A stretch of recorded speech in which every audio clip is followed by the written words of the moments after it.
Alvin, ang sundalo. Credit to the author. 1068-75. Ang mga pangalan po na nandito ay galing sa mga name generator. Kaya kung meron man pagkakatulad sa mga pangalan ng totoong tao o lugar, ito ay tunay na hindi sinasadya.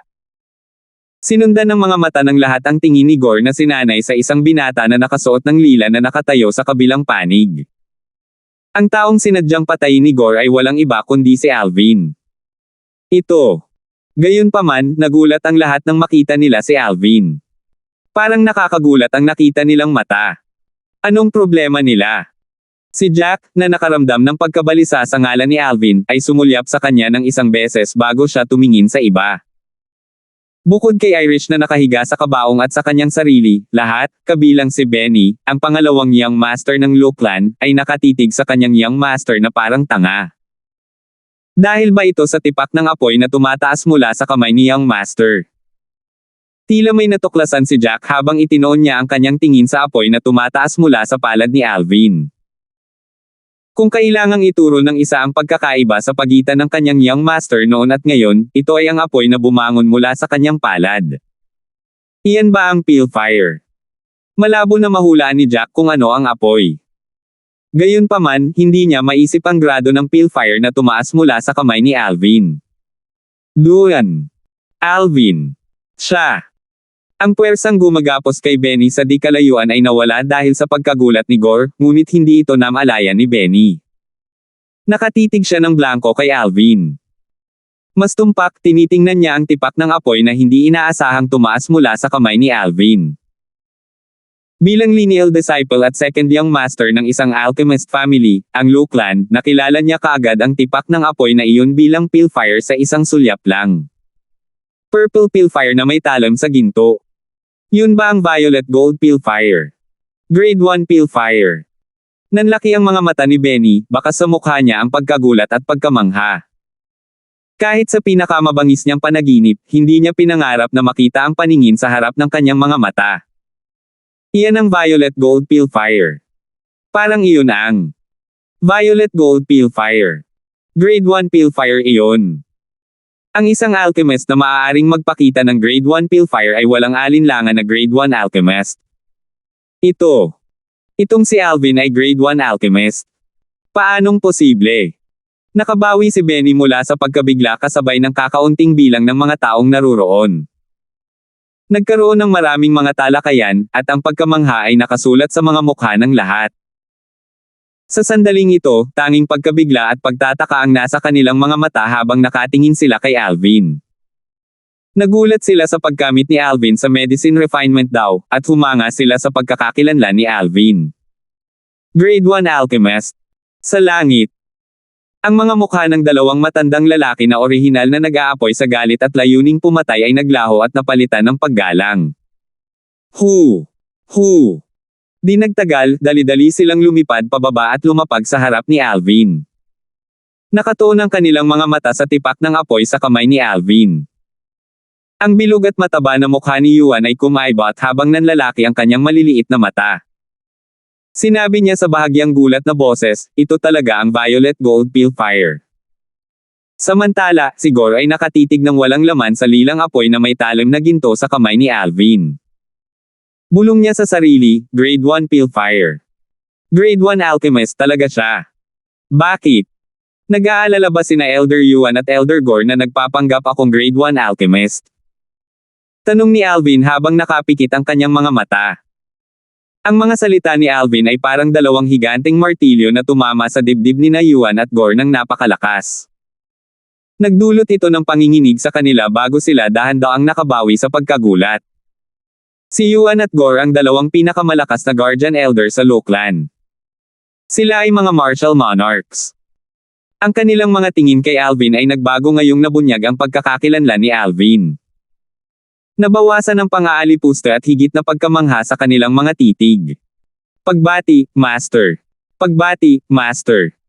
Bilang guardian elders ng isang alchemist family, ang Lookland, sila ay naimpluwensyahan ng Lookland. Ang kanilang pagbati sa isang grade 1 alchemist ay ibang-iba. Sa kanilang mga mata, isang grade 1 alchemist ang kanilang tinitingala. Ang mga grade 1 na alchemist ay hindi dapat ma-provoke kahit na sila ay mga martial monarch powerhouses. Sa Cloud Continent, ang impluwensya ng isang grade 1 alchemist ay labis na nakakagulat. Kung payag ang isang grade 1 alchemist, magagalaw nila ang maraming tao na mas malakas kaysa sa kanila sa pamamagitan lamang ng pangako na pinuhin ang isang tiyak na halaga ng grade 1 na spirit pill para sa mga gustong pumatay sa kanila. Sa oras na iyon, tiyak na sila ang magiging target ng lahat. Sa madaling salita, hindi nila kayang pukawin ang isang grade 1 alchemist. Natural, umatras sila pagkatapos ibunyag ni Alvin ang kanyang pagkakakilanlan bilang grade 1 alchemist. Gayunpaman, hindi lamang sila umatras dahil natatakot silang baka mag-imbite sila ng gulo. Ginagawa rin nila ito para sa kapakanan ng Lu Clan. Kung ang Lu Clan, bilang isang alchemist family, ay nakasakit ng grade 1 alchemist, pagtatawanan sila ng iba at iisipin na wala silang sense kung kumalat ang balita. Bukod dito, kung ang grade 1 na alchemist na ito ay gustong gumawa ng gulo para sa angkan ng Lu, ang angkan ay bababa sa kaguluhan kahit na sila ay nasa ilalim ng proteksyon ng mga first-rate na puwersa mula sa Inner Land.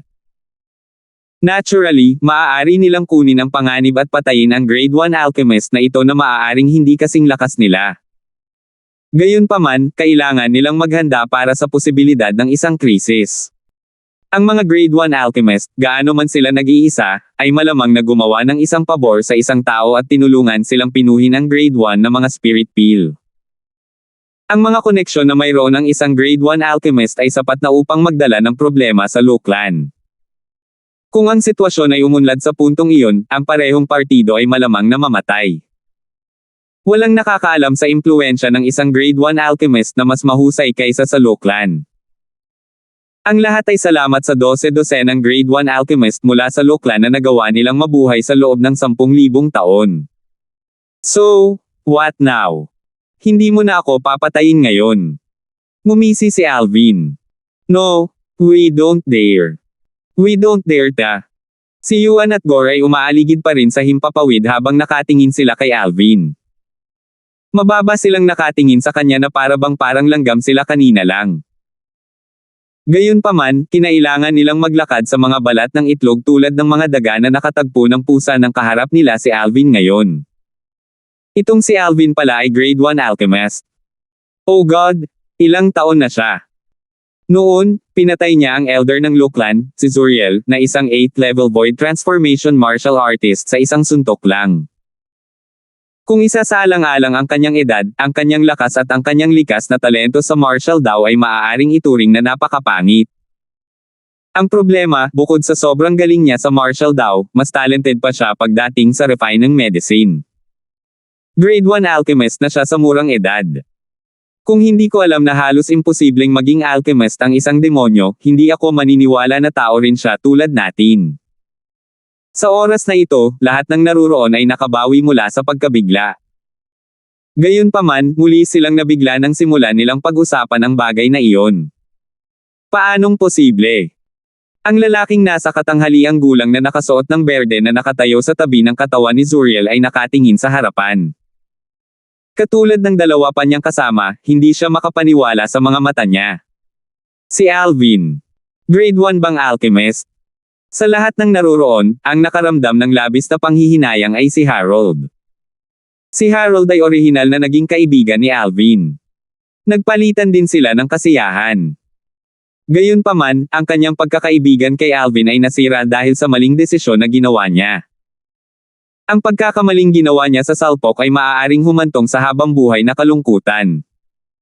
Sa sandaling ito, huli na ang lahat kahit na ang puso ni Harold ay puno ng pagsisisi. Sa mundong ito, walang gamot sa pagsisisi. Grade 1 alchemist. Young master, siya. Grade 1 alchemist siya. Nagliwanag ang tingin ni Jack habang napuno ng kagalakan ang kanyang mukha. Kaya pala sinabi ni Young Master na magiging okay siya. As it turns out, grade 1 alchemist siya. Ang mga grade 1 na alchemist ay isa sa dalawang uri ng tao na maaaring makatakas sa pagpatay sa isang lineal na disipulo ng angkan ni Lu. Alvin. Sa sandaling ito, ang ikalawang young master ng Lu Clan, si Benny ay naglakad patungo kay Alvin na may kumikinang na mga mata. Isa ka talagang grade 1 alchemist. Medyo nagalit ako na itinago mo ito sa akin, sabi ni Benny sa hindi nasisiyahang tono. Tumingin si Alvin kay Benny at ngumiti ng mahina. Hindi mo ako tinanong. Kung alam kong grade 1 alchemist ka, hindi ako mag-aalala. Mapait na ngumiti si Benny. Kanina, pakiramdam niya parang binibitin ang puso niya sa isang sinulid. Natatakot siyang hindi siya makapagbigay ng paliwanag sa kanyang tagapagligtas. Pagkatapos ng lahat, si Alvin ay kasama ng kanyang tagapagligtas noon. Halatang hindi simple ang kanilang relasyon. Biglang lumiwanag ang mga mata ni Benny. Parang may naalala siya habang nakatitig kay Alvin na parang isang mahalagang kayamanan. Tama. Naalala ko pa. Sinabi mo kanina na ang dahilan kung bakit ka pumunta sa Loclan ay para maging revered elder o interim advisor. Kagalang-galang na matanda. Pansamantalang tagapayo. Sina Yuan at Gore na nakatayo malapit kay Alvin ay nakaramdam ng pagkabalisa sa simula. Nagliwanag ang kanilang mga mata at ang kanilang mga mukha ay napuno ng masayang sorpresa nang marinig nila ang mga salita ni Benny. Agad nilang tiningnan si Alvin nang may matalas at kumikinang na mga mata. Kung ang binata sa harapan nila ay isang revered elder o isang pansamantalang advisor ng Loclan, walang alinlangan na magdadala ito ng magandang kapalaran sa Loclan. Isa siyang grade 1 alchemist. Batay sa kasaysayan ng Loclan, ang hitsura ng huling grade 1 alchemist ay halos 1,000 taon na ang nakalilipas. Walang grade 1 alchemist sa nakalipas na ilang daang taon. Ang mga salita ng ikalawang young master ng Loclan ay nagpaalala rin sa akin sa sinabi ni Alvin kanina. Tila sinabi ni Alvin na gusto niyang maging revered elder o interim advisor ng Loclan. Sinabi nga niya. Narinig ko. Tapos akala ko nagyayabang lang siya kanina. Ako rin. Akala ko nagyayabang siya. Kung tutuusin, ang mga kwalipikadong maging revered elder o interim advisor ng Loclan ay mga martial monarch powerhouses o grade 2 alchemist o mas mataas. Noon, hindi ko akalain na magkakaroon siya ng ganoong kwalifikasyon. Sino ang makakapag-akala na hindi lang siya alchemist sa grade 2 o lower, isa pa talaga siyang grade 1 alchemist? Pagkatapos ng paalala mula kay Benny, marami ang naalala na sinabi ni Alvin ang ganoong bagay. Guru. Si Soldi na unti-unting nakabawi mula sa pagkagulat ay tumingin kay Alvin ng may pag-asa habang naghihintay ng kanyang sagot. 1069, unang pansamantalang tagapayo. Tagasalin, Endless Fantasy Translation Editor, Endless Fantasy Translation. Noong una, si Soldi, tulad ng iba, ay inisip ni Alvin na nagyayabang lamang nang sabihin niyang pumunta siya sa Loclan upang maging isang revered elder o isang pansamantalang advisor.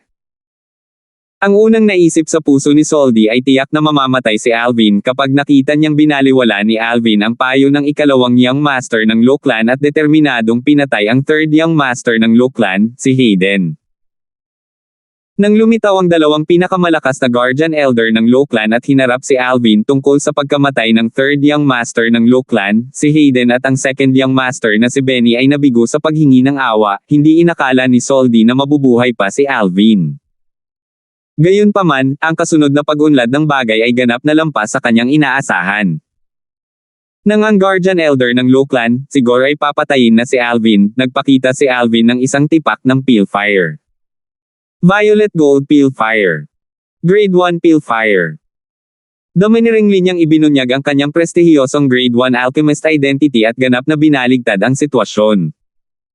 Hindi lamang siya nakaligtas, nakuha din niya ang paghanga ng lahat ng naruroon. Grade 1 Alchemist. Ang kanyang pagkakakilanlan ay katumbas ng isang gintong medalyon upang makatakas sa kamatayan sa isang pangalawang rate na puwersa tulad ng Loclan. Bukod dito, ang katawa-tawang batang grade 1 alchemist na ito ay may intensyon na sumali sa Loclan para maging revered elder o interim advisor. Paanong hindi siya ma-excite? Kapag ang grade 1 alchemist na ito ay sumali sa Loclan, marahil ay maaari na siyang umasa sa kanyang katayuan sa panig ng second young master at magtanong ng ilang mga katanungan tungkol sa pagpino ng gamot. Gaya ng kasabihan, ang asawa ng panadero ay maaaring kumagat sa isang tinapay, at ang asawa ng isang brewer ay maaaring uminom mula sa isang ton. Ang asawa ng isang tindera ng isda ay maaaring kumain ng isang conger, ngunit ang isang naglilingkod na asawa ay maaaring magutom sa gutom. Baka siya ay makalusot at maging isang grade 2 alchemist na may kaunting kaliwanagan mula sa grade 1 alchemist na ito. Sa angkan ng law, medyo marami ang mga grade 3 alchemist ngunit iilan lamang ang grade 2 alchemist. Kapag naging grade 2 alchemist siya, papailang lang siya sa langit at makakamit ang kadakilaan. Tumingin si Soldi kay Alvin ng same time habang naghihintay ng kanyang tugon. Nag-aalala siyang nagdasal. Same time siyang nagdasal na sana ay hindi magbago ang isip ng grade 1 alchemist master tungkol sa Loclan at baliwalain ang ideya na maging revered elder o interim advisor ng Loclan dahil sa hindi kanais-nais na pangyayari kanina. Gayunpaman, hindi lang si Soldi ang nakaramdam ng pagkabalisa. Lahat ng naruroon kasama sina Yuan at Gore ang dalawang Loclan Guardian Elders ay nakakaramdam din ng pagkabalisa. Alvin. Tinitigan ni Benny si Alvin na may kislap sa kanyang mga mata at may naghihintay na ekspresyon. Pagkatapos ng naunang insidente, iniisip ko kung papayag pa rin ba si Master Alvin na sumali sa Loclan at maging revered elder o interim advisor ng Loclan. Itinuro ng lahat ang kanilang mga mata kay Alvin. Na-curious din sila sa sagot niya. Naturally, karamihan sa kanilang mga titig ay puno ng pag-asa at pag-asa. Ang mga taong ito ay tiwala lahat sa kanilang natamo sa medicine refinement daw. Lahat sila ay nadama na tiyak na makakapasa sila sa alchemist competition na inorganisa ng Loclan at makasali sa Loclan. Hindi nila namamalayan ang kanilang sarili bilang mga dayuhang disipulo ng Loclan. Sa kanilang opinyon, kung ang grade 1 alchemist master na ito ay talagang naging revered elder o interim advisor ng Loclan, maaari silang magkaroon ng pagkakataon na magtanong tungkol sa medicine refinement daw sa hinaharap. Sa turn, makakakuha sila ng ilang mga insight at posibleng makapasok. Maybe I should reconsider it. Kanina, ang hilig nilang dalawa na patayin ako. Sumulyap si Alvin kay Benny bago siya tumingin kina Yuan at Gore. Naningkit ang kanyang mga mata nang sumilay ang mahinang mapanuksong ngiti sa gilid ng kanyang bibig. Narinig ni Benny ang kanyang mga salita, at ang kanyang mukha ay kapansin-pansing nagbago. Elder Yuan, Elder Gore. Sana ay humingi ka ng tawad kay Alvin. Kung ang Loclan ay nawalan ng grade 1 alchemist interim advisor dahil sa iyong pagiging impulsive, ikaw ay maituturing na mga makasalanan sa Loclan. Agad na lumingon si Benny para tingnan sina Yuan at Gore para sigawan sila, ganap na binaliwala ang kanilang paligid. Lubusan niyang binaliwala ang matayog na katayuan nina Yuan at Gore sa Loclan. Alam niyang kailangan niyang ipaglaban si Alvin upang manatili at maging pansamantalang tagapayo ng Loclan. Kadalasan, pareho silang makaramdam ng labis na kawalang kasiyahan kung sisigawan sila ni Benny sa publiko. Gayunpaman, hindi sila nakakaramdam ng anumang kawalang kasiyahan ngayon. Higit pa rito, sa sandaling natapos ni Benny ang kanyang pangungusap, sina Yuan at Gore ay yumuko na kay Alvin at sabay na sinabi, humihingi kami ng paumanhin sa aming pagkakasala kanina. Umaasa kaming hindi magagalit si Master. Kung handa si Master na sumali sa Loclan, pareho tayong gagawin ang lahat ng gusto mo sa abot ng aming makakaya. Hindi kami tatutol kahit na gusto na tayong parusahan ni Master. Ang isang grade 1 alchemist ay masyadong mahalaga sa Loclan. Dahil dito, sina Yuan at Gore na mga martial monarchs at guardian elders ng Loclan ay handang yumuko, humingi ng paumanhin at gumawa ng mga pangako upang payapain si Alvin at manatili siya. Mukhang ang mga dahilan kung bakit nakaligtas si Loclan sa loob ng 10,000 taon at nanatiling malakas ay hindi lamang dahil sa proteksyon ng mga first-rate na puwersa mula sa Innerland. Ito ay dahil gagawin ng mga tao mula sa Loclan ang lahat para sa kanilang clan. Napakabihirang. Oo. Bilang tagapangalaga ng Loclan's elders at martial monarch powerhouses, talagang yumuko sila at humingi ng tawad na pananatilihin ang grade 1 alchemist sa Loclan. Tungkol dito, hindi maraming martial monarchs mula sa ibang puwersa ang makakagawa niyan. Habang ang mga taong naruroon ay nagbubulungan sa kanilang mga sarili at pinupuri ang resolusyon ng mga tao mula sa angkan ng Lu, sila ay nakatitig din ng mataman kay Alvin. Lahat sila ay gustong malaman kung papayag ba ang kabilang partido na sumali sa Loclan at maging kanilang revered elder o interim advisor dahil si Yuan at Gore ay napakatapat. Biglang gumalaw ang hangin sa di kalayuan. Kasunod nito, isang malakas na boses ang umalangaw-ngaw sa hangin. Ang clan leader ng Lu Clan, si Ragnar, kasama ang Guardian Elder, si Fletcher, at ang iba pang mga Elder ay malugod na tinatanggap si Master Darfield. Sa ilalim ng mapagmatsyag na mga mata ng lahat, isang gwapo at matipunong nasa katanghaliang gulang na lalaki na nakasuot ng berdeng balabal ay naglalakad kasabay ng isang matanda na nakasuot ng pula. Sumunod sa likuran nila ang isang dosenang matanda at nasa katanghaliang gulang na mga lalaki. Sa isang kisap lang ng mata, lahat sila ay lumapag at tumayo sa tabi ni Yuan at Gore habang nakatingin sila kay Alvin na may paghanga sa kanilang mga mata. Ito ang clan leader ng Lu Clan. At ang isa pang Guardian Elder ng Lu Clan. Oh, God! Personal na dumating ang clan leader ng Lu Clan at lahat ng tatlong Guardian Elders. Bihira ito. Ang lahat ng ito ay dahil sa master na ito na si Alvin. Malaking ibig sabihin ng Grade 1 Alchemist sa Lu Clan. Tiyak na ipaglalaban ito ng Lu Clan kahit anong mangyari. Matapos ang unang pagkabigla, ang lahat ay nagsimulang mag-usap sa kanilang sarili. Ang kanilang talakayan ay nagtulak kay Alvin, isang Grade 1 Alchemist, sa isang bagong taas. Clan Leader. Elder Fletcher. Binati ni Alvin sina Ragnar at Fletcher na may kumikinang na mga mata. Pagkatapos noon, lumingon siya para tingnan ang lahat ng matatanda ng Lu Clan sa likod nila at bahagyang tumango bilang pagbati. Hindi nagulat si Alvin sa pagdating ng mga matataas na opisyal ng Lu Clan. Nang ipakita niya ang kanyang Grade 1 Pilfire, napansin niyang tahimik na umalis muli ang taong mula sa Lu Clan na tumawag kay Yuan at Gore kanina. Ang mga matataas na opisyal na pinamumunuan ng clan leader ng Lu Clan, si Ragnar Lu, ay halatang ipinatawag din niya. Si Master Darfield ay talagang isang bihirang makitang kababalaghan sa mundong ito. Sa murang edad, hindi lamang ang pambihirang martial daw at cultivation ang natamo mo, mayroon ka ring nakakagulat na tagumpay sa medicine refinement daw. Isa ka ng Grade 1 Alchemist. Napakaganda nito, papuri ni. Ang mga salitang ito ay nagmula sa kaibuturan ng kanyang puso nang walang anumang pagkukunwari. Isang binata na may pambihirang martial daw at cultivation, bukod pa sa pagiging Grade 1 Alchemist. Hindi niya maiwasang mabigle kahit na siya ang clan leader ng Lu Clan. Master Darfield, sinaktan ka ng mga juniors ng Lu Clan. Sana ay hindi ka magagalit dyan. Kung hindi tatutol si Master Darfield, mangyaring pumunta sa estate ng aming Lu Clan. Ituturing namin si Master Darfield bilang aming panauhing pandangal at babayaran ka, sabi ni Fletcher kasunod nyon. Nang matapos ni Fletcher ang kanyang pangungusap, ganap itong tumahimik. Ang sanhi at bunga ng pangyayari ngayon ay nasaksihan ng lahat ng naruroon. Una, pinatay ni Alvin ang isang elder ng Lu Clan bago niya pinatay ang ikatlong young master ng Lu Clan. Ang una ay maaaring hindi isang malaking isyu, ngunit ang huli ay ang prestihiyosong lineal na alagad ng Lu Clan. Siya ay hindi isang taong maaaring pumatay ng kusa kahit na si Alvin ang nasa kanan.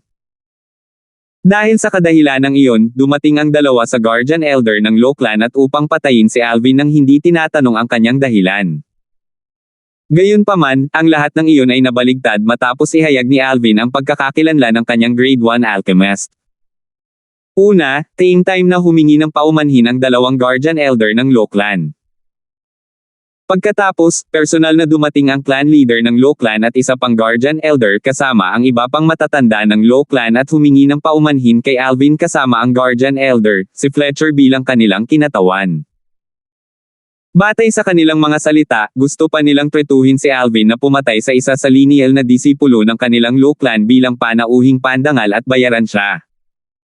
Nadama ng lahat na hindi nila kayang makipagsabayan sa pag-unlad ng sitwasyong ito. Pagkatapos nilang makabawi mula sa pagkabigla, tinamaan sila ng isang kirot ng realisasyon.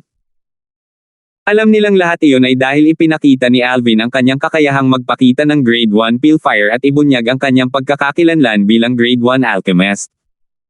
Grade 1 Alchemist. Clan Leader. Elder Fletcher.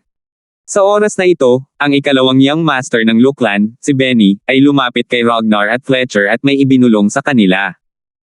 Habang nagsasalita siya, nagliwanag ang mga mata ni Ragnar at Fletcher. Ang kanilang mga mukha ay puno ng isang kasiyasyang sorpresa. Mukhang sinabi sa kanila ng ikalawang young master ng Law Clan na sinadya ni Master Darfield na sumali sa Law Clan at maging revered elder o interim advisor ng Law Clan. Ganyan dapat. Marami sa kanila ang lihim na nahulaan. Pinatunayan ng sumunod na eksena na tama sila.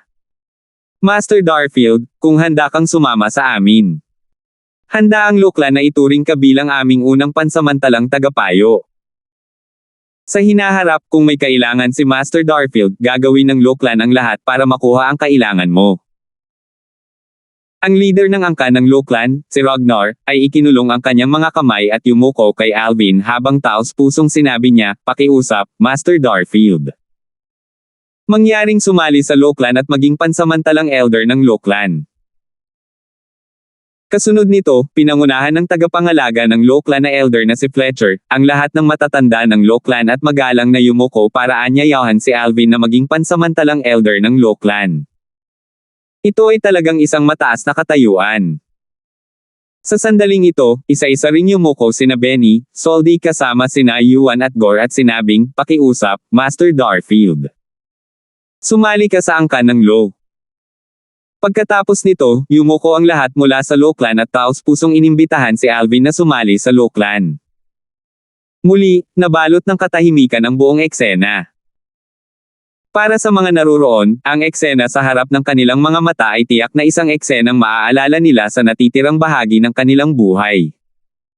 1070. Isang binata na mukhang nasa 20s ang edad ang yumukod sa mga matataas na opisyal mula sa angkan ng Law, isa sa dalawang pinakamalaking puwersa sa Northern Mountain Land, para imbitahan siyang maging first interim advisor nila. Masaya ang ekspresyon ni Alvin nang harapin ang taos-pusong paanyaya mula sa mga matataas na opisyal ng Law Clan na parang hindi siya ang iniimbitahan. Para bang mananatili siyang kalmado kahit gumuho ang Mount Tai sa harap ng kanyang mga mata. Sa sandaling ito, ang clan leader ng Law Clan, ang mga salita ni Ragnar ay umalingaw-ngaw sa mga tainga ni Alvin. Sa hinaharap kung may kailangan si Master Darfield, susubukan ng Law Clan ang lahat para makuha ito para kay Master Darfield. Hindi ba iyon ang dahilan kung bakit siya pumunta sa Law Clan? Dahil kaibigan si Benny at nakikita kung gaano katapat ang clan leader ng Law Clan at lahat ng matatanda, hindi makatwiran para sa akin na tumanggi. Sa ilalim ng nagbabantay na mga mata ng lahat, dahan-daang nagsalita si Alvin. Sinamantala niya ang pagkakataon at hindi direktang nakagawa ng pabor kay Benny. Sabi niya oo. Gaya ng inaasahan, ang mga matataas na opisyal mula sa Law Clan ay lumingon kay Benny pagkatapos tumigil si Alvin sa pagsasalita. Agad siyang naging sentro ng atensyon. "Benny, maganda ang ginawa mo." Ang leader ng angkan ng Law Clan, si Ragnar, ay tumango habang tinitingnan niya si Benny. Sa ilang sandali, hindi napigilan ni Benny na makaramdam ng kaunting takot. Bagamat siya ang pangalawang young master ng Law Clan, pangalawa lang siya sa mga nakababatang henerasyon ng mga lineal na disipulo ng Law Clan. Relationship-wise, ang clan leader ng Law Clan ay ang kanyang pangalawang pinsan sa sandaling tinanggal. Ang nakababatang henerasyon ng mga lineal na disipulo ng Law Clan ay nireranggo ayon sa kanilang edad. Sa kasalukuyan, mahigit 20 sila. Si Benny ay nasa pangalawa, kaya siya ay kilala bilang pangalawang young master ng Law Clan. Ang susunod na clan leader ay pipiliin sa kanila.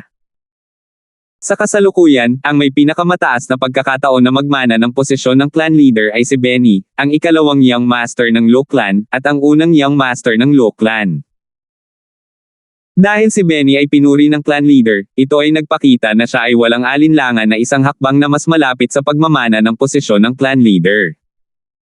Kahit na napakabata pa ng second young master, alam kong hindi siya simple. Sa totoo lang, akala ko isa siyang promising child. Mukhang tama ako sa mga nangyari. Nagawa niyang manalo sa isang napakahalagang tao para sa Law Clan sa pagkakataong ito.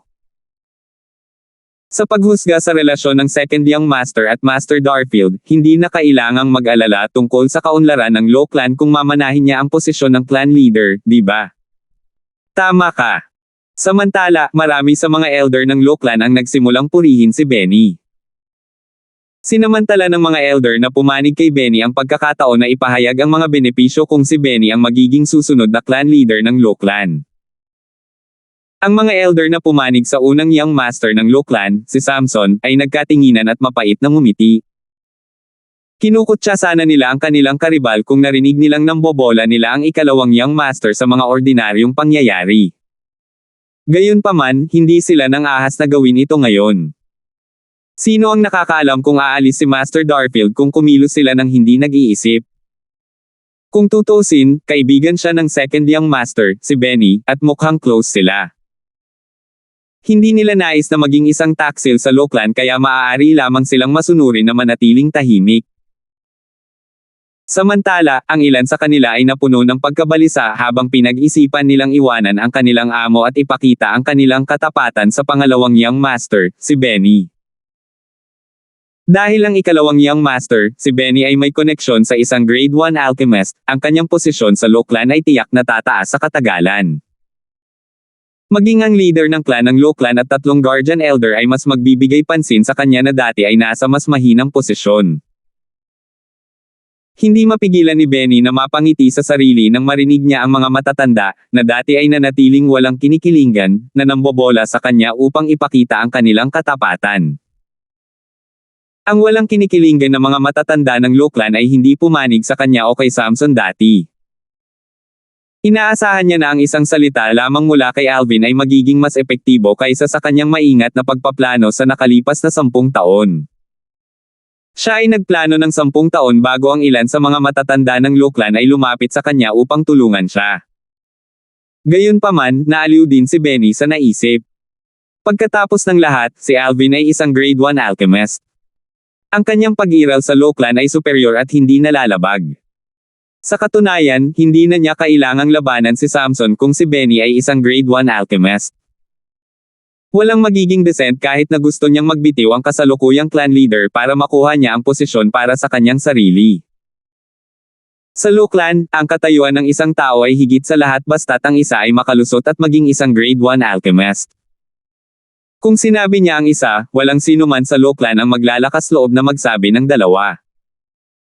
Kasama dyan ang clan leader at ang iba pang kapangyarihan ng martial monarch ng Lo Clan. Ang pinakamaagang tuntunin na ipinasa sa Lo Clan ay nagsasaad na ang isang grade 1 alchemist ay may pinakamataas na katayuan sa Lo Clan, hindi alintana kung siya ay isang lineal na disipulo o isang pangalawang disipulo. Isa itong tuntunin na hindi maaaring labagin. Marahil, iyon ang dahilan kung bakit nag-react ang mga tao mula sa Lo Clan na parang daga na nakatagpo ng isang pusa nang makilala nila ang isang grade 1 alchemist. Gayunpaman, pinatay ko ang 3rd young master ng Lo Clan kanina. Hindi ba ako mapaparusahan pagkatapos kong maging pansamantalang elder ng Lo Clan? Biglang sinabi ni Alvin sa sandaling ang mga tao ng Lo Clan ay nagsasaya. Parang bigla siyang binuhusan ng malamig na tubig habang naliligo sila ng mainit. Isa-isa nilang nanumbalik ang kanilang katinoan at inipon ang kanilang mga naliligaw na kaisipan. Siyempre hindi. Ang clan leader ng Lo Clan, si Ragnar, ang unang nakabawi at agad na umiling. Hayden, ang batang iyon ay palaging may problema. Sa palagay ko ay hindi siya papatayin ni Elder Darfield kung hindi niya aktibong ginagalit si Elder Darfield, dagdag ni Fletcher, ang tagapangalaga ng Elder ng Lo Clan. Nang magsalita si Fletcher, tinawag niya si Alvin bilang Elder Darfield. Mula sa sandaling nangako si Alvin na maging pansamantalang elder ng Lo Clan, siya ay itinuturing na isang prestihiyosong elder ng Lo Clan.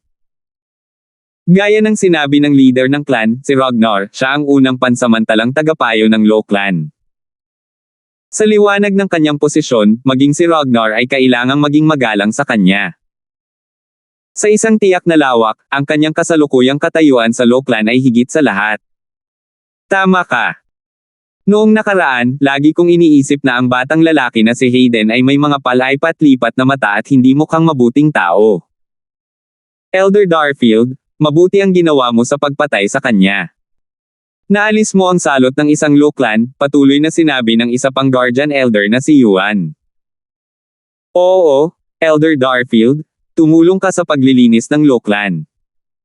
Walang paraan na parusahan ka namin. Sa katunayan, dapat kaming magpasalamat sa iyo. Ang Guardian Elder, si Gore, na dati nang nagpahayag na gusto niyang personal na harapin si Alvin upang ipaghiganti si Hayden, ay ganap na nagbago ng kanyang saloobin. Ang pagbabago ay napakatindi kaya lahat ng naruroon ay tulala. Gayunpaman, walang nang-ahas na magsabi ng anuman. Hindi ito biro. Hindi sila katulad ni Alvin na isang grade 1 alchemist.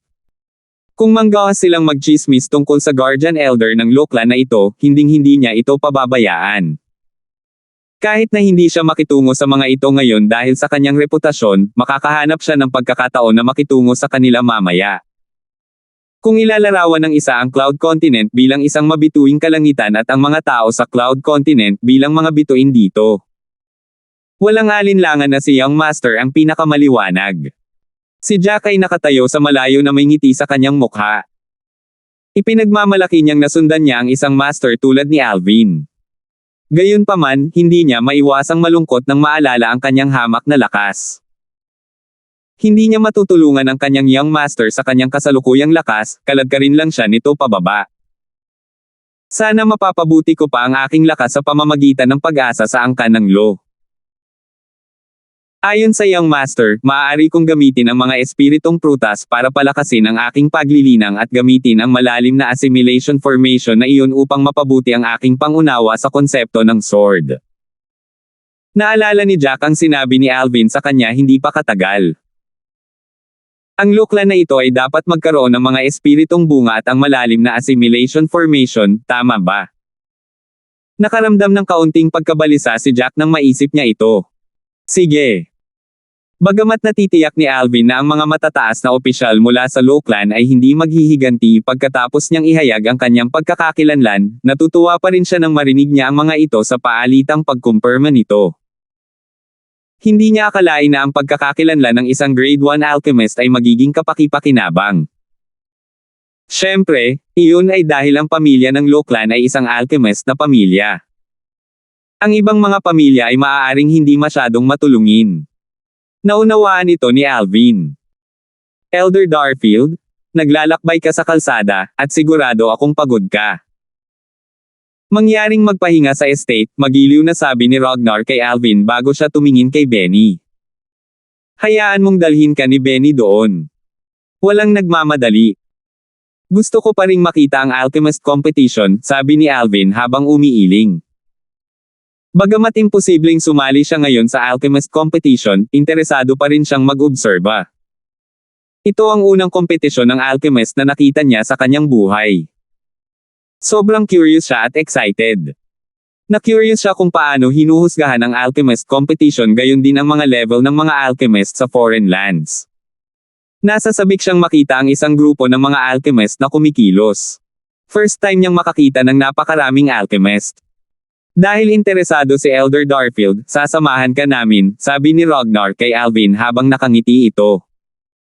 Ang iba pang matataas na opisyal mula sa Loklan ay tumango. Wala silang ibang opinyon at hindi rin sila nang ahas na magkaroon ng ibang opinyon. Clan leader, elders, tinitingnan ko lang. Lahat kayo ay maaaring bumalik at magpahinga, nagmamadaling sabi ni Alvin. Nadismaya siya sa sigasig ng mga matataas na opisyal ng Loklan. Ngumiti si Fletcher at sinabi kay Alvin, Elder Darfield, ang dahilan kung bakit gusto naming manatili ay para marinig ang opinyon mo tungkol sa mga kabataan. Dahil nandito ka, sa tingin ko ikaw ang dapat na maging pangunahing judge ng alchemist competition. Gayunpaman, ang ngiti sa kanyang mukha ay parang ngiti ng isang matandang fox sa mga mata ni Alvin. Oo, Kuya Darfield. Nais naming lahat na marinig ang iyong opinyon sa mga kabataan. Sinamantala ng grupo ng mga matatanda ng Loklan ang pagkakataon at sumang-ayon sa kanya. 1071, hindi nasisiyahan. Tagasalin, Endless Fantasy Translation Editor, Endless Fantasy Translation. Hindi man lang nagkaroon ng pagkakataon si Alvin na tanggihan si Fletcher bago nagsalita ang grupo ng mga matatanda mula sa Loklan. Hindi siya nagkaroon ng pagkakataon na tanggihan ang mga ito. Samantala, ang clan leader ng Loklan, si Ragnar at ang iba pang mga Loklan's Guardian Elders ay nakatingin sa kanya ng may pananabik. Paano niya matatanggihan ang mga ito? Natural, maaari niyang tanggihan ang mga ito kung talagang gusto niya. Gayunpaman, ibinasura niya ang pag-iisip na tanggihan sila dahil makikinabang siya sa Lockland sa hinaharap. Sasama ako sa saya. Tumango si Alvin at tinanggap ang alok. Hindi siya nakakaramdam ng anumang pressure sa pagiging pangunahing judge ng Alchemist competition na inorganisa ng Lockland. Bukod dito, mamamasid niya ng malapitan ang mga diskarte ng mga alchemist. Hindi niya intensyon na makipagsapalaran sa medicine refinement daw. Ang memorya ng pagpipino ng gamot na iniwan ng Rebirth Martial Emperor ay sapat na para siya ay nasa tuktok sa Cloud Continent. Dapat malaman ng isang tao na ang Rebirth Martial Emperor ay mas mataas pa sa isang Grade 1 Alchemist. Isa siyang Royal Grade Alchemist noon. Bilang isang taong nagmana ng memorya ng isang Royal Grade Alchemist, hindi mahirap para kay Alvin na husgahan ang antas ng pagpipino ng gamot ng isang grupo ng Grade 5 at Grade 6 Alchemist. Nais ni Alvin na tanggihan ang alok kanina dahil sa tingin niya ay magulo ito. Gayunpaman, wala siyang pagpipilian kundi gawin ito ngayon kahit na ito ay mahirap. May kasabihan na, kung may nag-imbite sa iyo sa isang pagkain at tinanggap mo ang kanyang mabuting pakikitungo, mahihirapan kang magsabi ng anumang laban sa kanya. Bagamat hindi pa siya nakikinabang sa Lockland, makikinabang siya sa kanila sa hinaharap. Iyon ang pangunahing layunin ng pagsali niya sa Lockland pagkatapos ng lahat. Tumigil ka. Biglang isang malakas na sigaw ang pumasok sa tainga ni Alvin. Nagulat siya at napalingon sa taong sumigaw. Benny. Di nagtagal, nakita ni Alvin ang taong sumigaw ay ang pangalawang young master ng Lockland, si Benny. Sinisigawan niya ang tatlong lalaking nasa katanghaliang gulang na palihim na gustong umalis. Nang tumingin si Alvin sa direksyon kung saan nakatingin si Benny, nakita niya ang tatlong lalaki at nakilala sila sa isang sulyap lamang. Ang tatlong nasa katanghaliang gulang na lalaki ay walang iba kundi ang tatlo na hindi gumalang kay Irish na nakahiga sa kabaong ng yelo at pagkatapos ay nasugatan niya. Gusto nilang maghayganti ang tatlo. Ang lalaking nasa katanghaliang gulang na nakasuot ng berde ay nakipagtulungan sa elder ng Lockland na si Zuriel, sa pagtatangkang pigilan si Alvin na lumahok sa Alchemist competition na inorganisa ng Lockland. Sa kasamaang palad, ang mga bagay ay hindi natuloy. Ito ay sa lawak na namatay si Zuriel sa kamay ni Alvin. Pagkatapos noon, hindi na nag-abala si Alvin sa kanilang tatlo. Siya ay abala sa pakikitungo sa ikatlong young master ng Lockland, si Hayden. Sa huli, siya ang naging pansamantalang elder ng Lockland. Halatang gustong tumakas ng tatlong nasa katanghaliang gulang na lalaki matapos nilang makitang nakamit niya ang kanyang layunin. Gayunpaman, hindi ba masyadong maluwag na hayaan silang umalis ng ganoon-ganon lang? Nagningning ang mga mata ni Alvin nang tumingin siya sa tatlong nasa katanghaliang gulang na lalaki. Malungkot ang mukha niya. Kasunod ng matinding sigaw ni Benny, lahat, kabilang si Alvin, ay itinoon ang kanilang mga mata sa tatlong lalaki. Natigilan silang tatlo na para bang naging mga eskultura. Master Alvin, pakiusap bitawan mo kami. Maya-maya pa, tumalikod ang isa sa kanila at lumuhad sa lupa. Nagpatuloy siya sa pagyuko kay Alvin at humingi ng awa. Master Alvin, mangyaring iligtas ang aking buhay. Wala itong kinalaman sa akin. Ang isa pang lalaki ay sinundan ng pagluhod at pagyuko. Tanging ang lalaking nasa katanghaliang gulang na may berdeng damit ang naiwan na nakatayo at nakatitig sa Alvin na pumatay sa kanyang tiyuhin. How dare you stare at Elder Darfield with your filthy eyes? Isang sigaw ang umalangaw-ngaw sa hangin. Kasunod nito, naramdaman ni Alvin ang bugzo ng hangin sa kanyang tagiliran. Halata namang may dumaan sa kanya. Sa sobrang bilis ay hindi na siya makapag-react sa oras. Bang! Nang makabawi siya ay agad siyang nakarinig ng malakas na kalabog. Nakakita siya ng malakawayan na silhouette sa lugar na kinatatayuan ng nakaberdeng nasa katanghaliang gulang na lalaki. Isa ito sa tatlong guardian elder ng Lockland, si Gore. Ang ambon ng dugo ay nakasabit sa hangin malapit sa Gore, at ang lalaking nasa katanghaliang gulang na nakasuot ng berde ay wala kahit saan. Alam na alam ni Alvin na patay na ang lalaking nasa katanghaliang gulang na nakasuot ng berde. Siya ay pinatay ni Gore. Ang ambon ng dugo ay resulta ng kanyang katawan na sumabog. Si Gore, ang Guardian Elder ng Lockland, ay isang powerhouse ng Martial Monarch. Napakadali para sa kanya na patayin ang lalaking nasa katanghaliang gulang na nakasuot ng berde. Bago pa man lumitaw ang Heaven and Earth energy, ang nakaberdeng nasa katanghaliang gulang na lalaki ay namatay at tuluyang nawala sa mundo. Master Alvin, mangyaring maawa. Master Alvin, mangyaring maawa. Elder Gore, maawa ka. Elder Gore, maawa ka. Nagbago ang ekspresyon ng dalawang natitirang nasa middle-aged na lalaki nang masaksihan nila ang pagkamatay ng kanilang kaibigan. Sila ay yumuko ng husto sa lupa at natakot na humingi ng awa. Maya-maya pa, nagsimulang damyugo ang kanilang mga ulo. Elder Darfield, ano ang dapat nating gawin sa kanila? Lumingon si Gore at ngumiti habang nakatingin kay Alvin. Gayunpaman, ang ngiti sa kanyang lumubog na mga pisngi ay mukhang mas nakakatakot kaysa sa pag-iyak. Wala akong pakialam. Casual na sabi ni Alvin habang nagkibit balikat. Sabay tingin niya sa dalawang medyo may edad na. Hindi niya pinansin ang mga ito na parang gawa sa hangin. Sandaling natigilan si Gore bago siya tumingin sa clan leader ng Loklan na si Ragnar. Walang dahilan para mabuhay sa mundong ito ang mga taong nakasakit kay Elder Darfield, walang pakialam na sabi ni Ragnar. Hindi. Kinilig ang dalawang lalaking nasa katanghaliang gulang na nakaluhod sa lupa at agad na inangat ang kanilang mga ulo. Ang ekspresyon sa kanilang mga mukha ay nagbago ng husto nang marinig nila ang mga salita ni Ragnar. Bang! Halos sa sandaling iangat nila ang kanilang mga ulo, isang malakas na pagsabog ang umalingaw-ngaw na parang kulog sa hangin. Sa ilalim ng panunood ng lahat, naranasan nila ang naranasan ng lalaking nasa katanghaliang gulang na nakasuot ng berde. Sila ay naging ambon ng dugo at tuluyang nawala sa mundong ito. Hihingal. Hingal. Hingal. Hingal. Hingal. Karamihan sa mga alchemist na kalahok sa alchemist competition ay hindi napigil ang huminga ng malalim.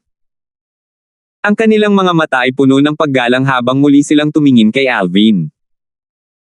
Mula nang sumali itong Elder Darfield sa Loklan, parang mas mataas pa ang posisyon niya sa clan kaysa sa clan leader ng Loklan. Bulalas ng isang tao. Normal lang yan. Total grade 1 alchemist siya. I bet may nagsisisi ngayon. Maraming tao ang nagbubulungan habang ang iba naman ay nakatingin sa isang medyo may edad na lalaki na nakatayo sa malapit. Ang medyo may edad na lalaki ay may pangit na ekspresyon sa kanyang mukha. Naaalala ko siya. Nag-usap muna sila ni Alvin kanina. Mukhang naging maayos ang lahat at naging magkaibigan sila. Gayunpaman, iniwasan niya si Alvin na para bang siya ang Diyos ng kasawian ng ang elder ng Loklan na si Zuriel, ay nilinaw na laban niya kay Alvin. Naaalala ko siya. Noon, sinabi niyang hindi niya kilala si Alvin. Gayunpaman, ang posisyon ni Alvin ay tumaas sa isang kisap mata pagkatapos niyang ihayag ang kanyang pagkakakilanlan bilang isang grade 1 alchemist. Kung hindi ginawa ng lalaki ang kanyang ginawa, marahil ay maaari siyang bumangon kasama si Alvin. Tadhana yan. May mga taong may pagkakataon pero hindi sinamantala. Sa huli, wala silang magawa. Parami ng parami ang nagsimulang pag-usapan ang lalaki. May mga taong nakiramay sa kanya, at may mga natuwa sa kanyang paghihirap. Ang nasa katanghaliang gulang na lalaki ay walang iba kundi si Harold. Si Harold ay nakatayo roon habang ang talakayan sa paligid niya ay pumapasok sa kanyang mga tainga na parang mga karayom. Nanginig ang kanyang katawan nang hindi sinasadya. Ang diskusyon ay parang pagbuhos ng asin sa kanyang sugat. Puno na ng panghihinayang ang puso niya. Ang pangungutya na natanggap niya ay parang pagdaragdag ng panggatong sa apoy. Lalo siyang nakaramdam ng pagsisisi. Bakit ko ginawa iyon? Kung hindi ko ginawa iyon, marahil ay hindi ko na kailangang sumali sa alchemist competition. Baka makasali ako ng direkta sa Loklan. Bukod sa panghihinayang, sinisisi din niya ang sarili niya dito. Whoosh! Sa bandang huli, hindi na niya ito nakayanan at lumukso sa langit. Nawala siya sa paningin ng lahat. Malinaw na ayaw na niyang sumali sa alchemist competition. Pinanood ni Alvin si Harold na umalis na walang emosyon. Naiintindihan niya na iniwan siya ni Harold para protektahan ang sarili niya kanina. Gayunpaman, sinabi ni Harold na hindi niya siya kilala sa kalaunan. Nang sabihin iyon ni Harold, umarte rin si Alvin na parang hindi niya kilala si Harold. Sa makatuwid, nanatili siyang walang emosyon kahit na umalis si Harold. Magsimula na ang Alchemist competition. Nang magtaas ng boses si Soldi, ang mga taong naruroon ay bumalik sa realidad at tumigil sa pagtalakay kay Harold na callis lang. Magsisimula na ngayon. Sa buong kasaysayan ng mga Alchemist competition ng Lookland, sa palagay ko hindi sila nagkaroon ng grade 1 na Alchemist bilang kanilang judge. Sulit ang biyahe kahit na ma-disqualify ako ngayon. Magiging sobrang inggit at inggit ang mga tao kahit na na-disqualify lang ito ng grade 1 Alchemist.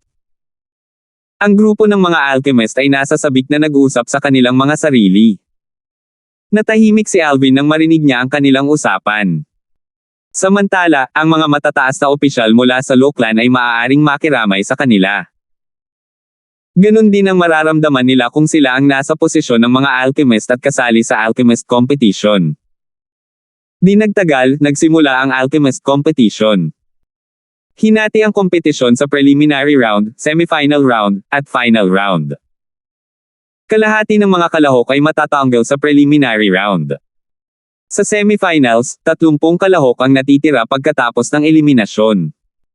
Ang 30 natitirang kalahok ay maaaring makapasok sa Lookland. Sa finals, ang mga kalahok ay bibigyan ng kanilang mga ranggo at makakatanggap ng mga reward mula sa Lookland.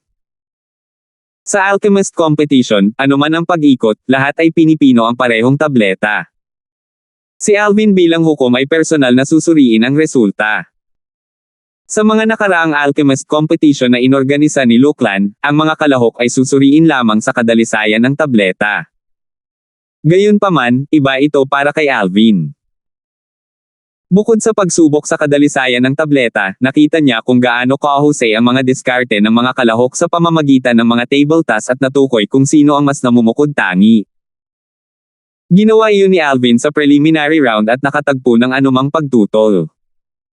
Gayunpaman, may hindi nasiyahan sa semifinals. Kuya Darfield, halata naman na mas mababa sa akin ang purity ng pil na na-refine niya. Bakit siya pumasa habang inaalis ako?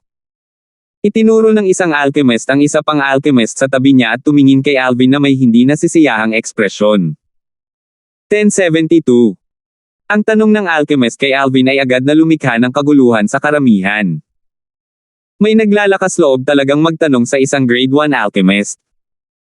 Ang lahat, kabilang si Jack, ay tinoon ang kanilang mga mata kay Alvin at pagkatapos ay ang mga pildores na magkamukha.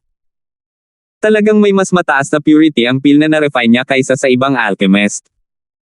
Bakit siya inalis ni Elder Darfield at hinayaan ang ibang tao na umaban sa susunod na round?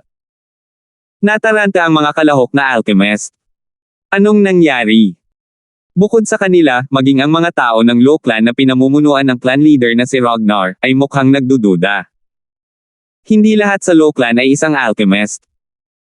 Gayunpaman, masasabi nila ang kadalisayan ng mga table toss dahil sila ay nasa isang alchemy clan. Masasabi nila na ang tableta mula sa alchemist na nagtanong kay Alvin ay may mas mataas na kadalisayan.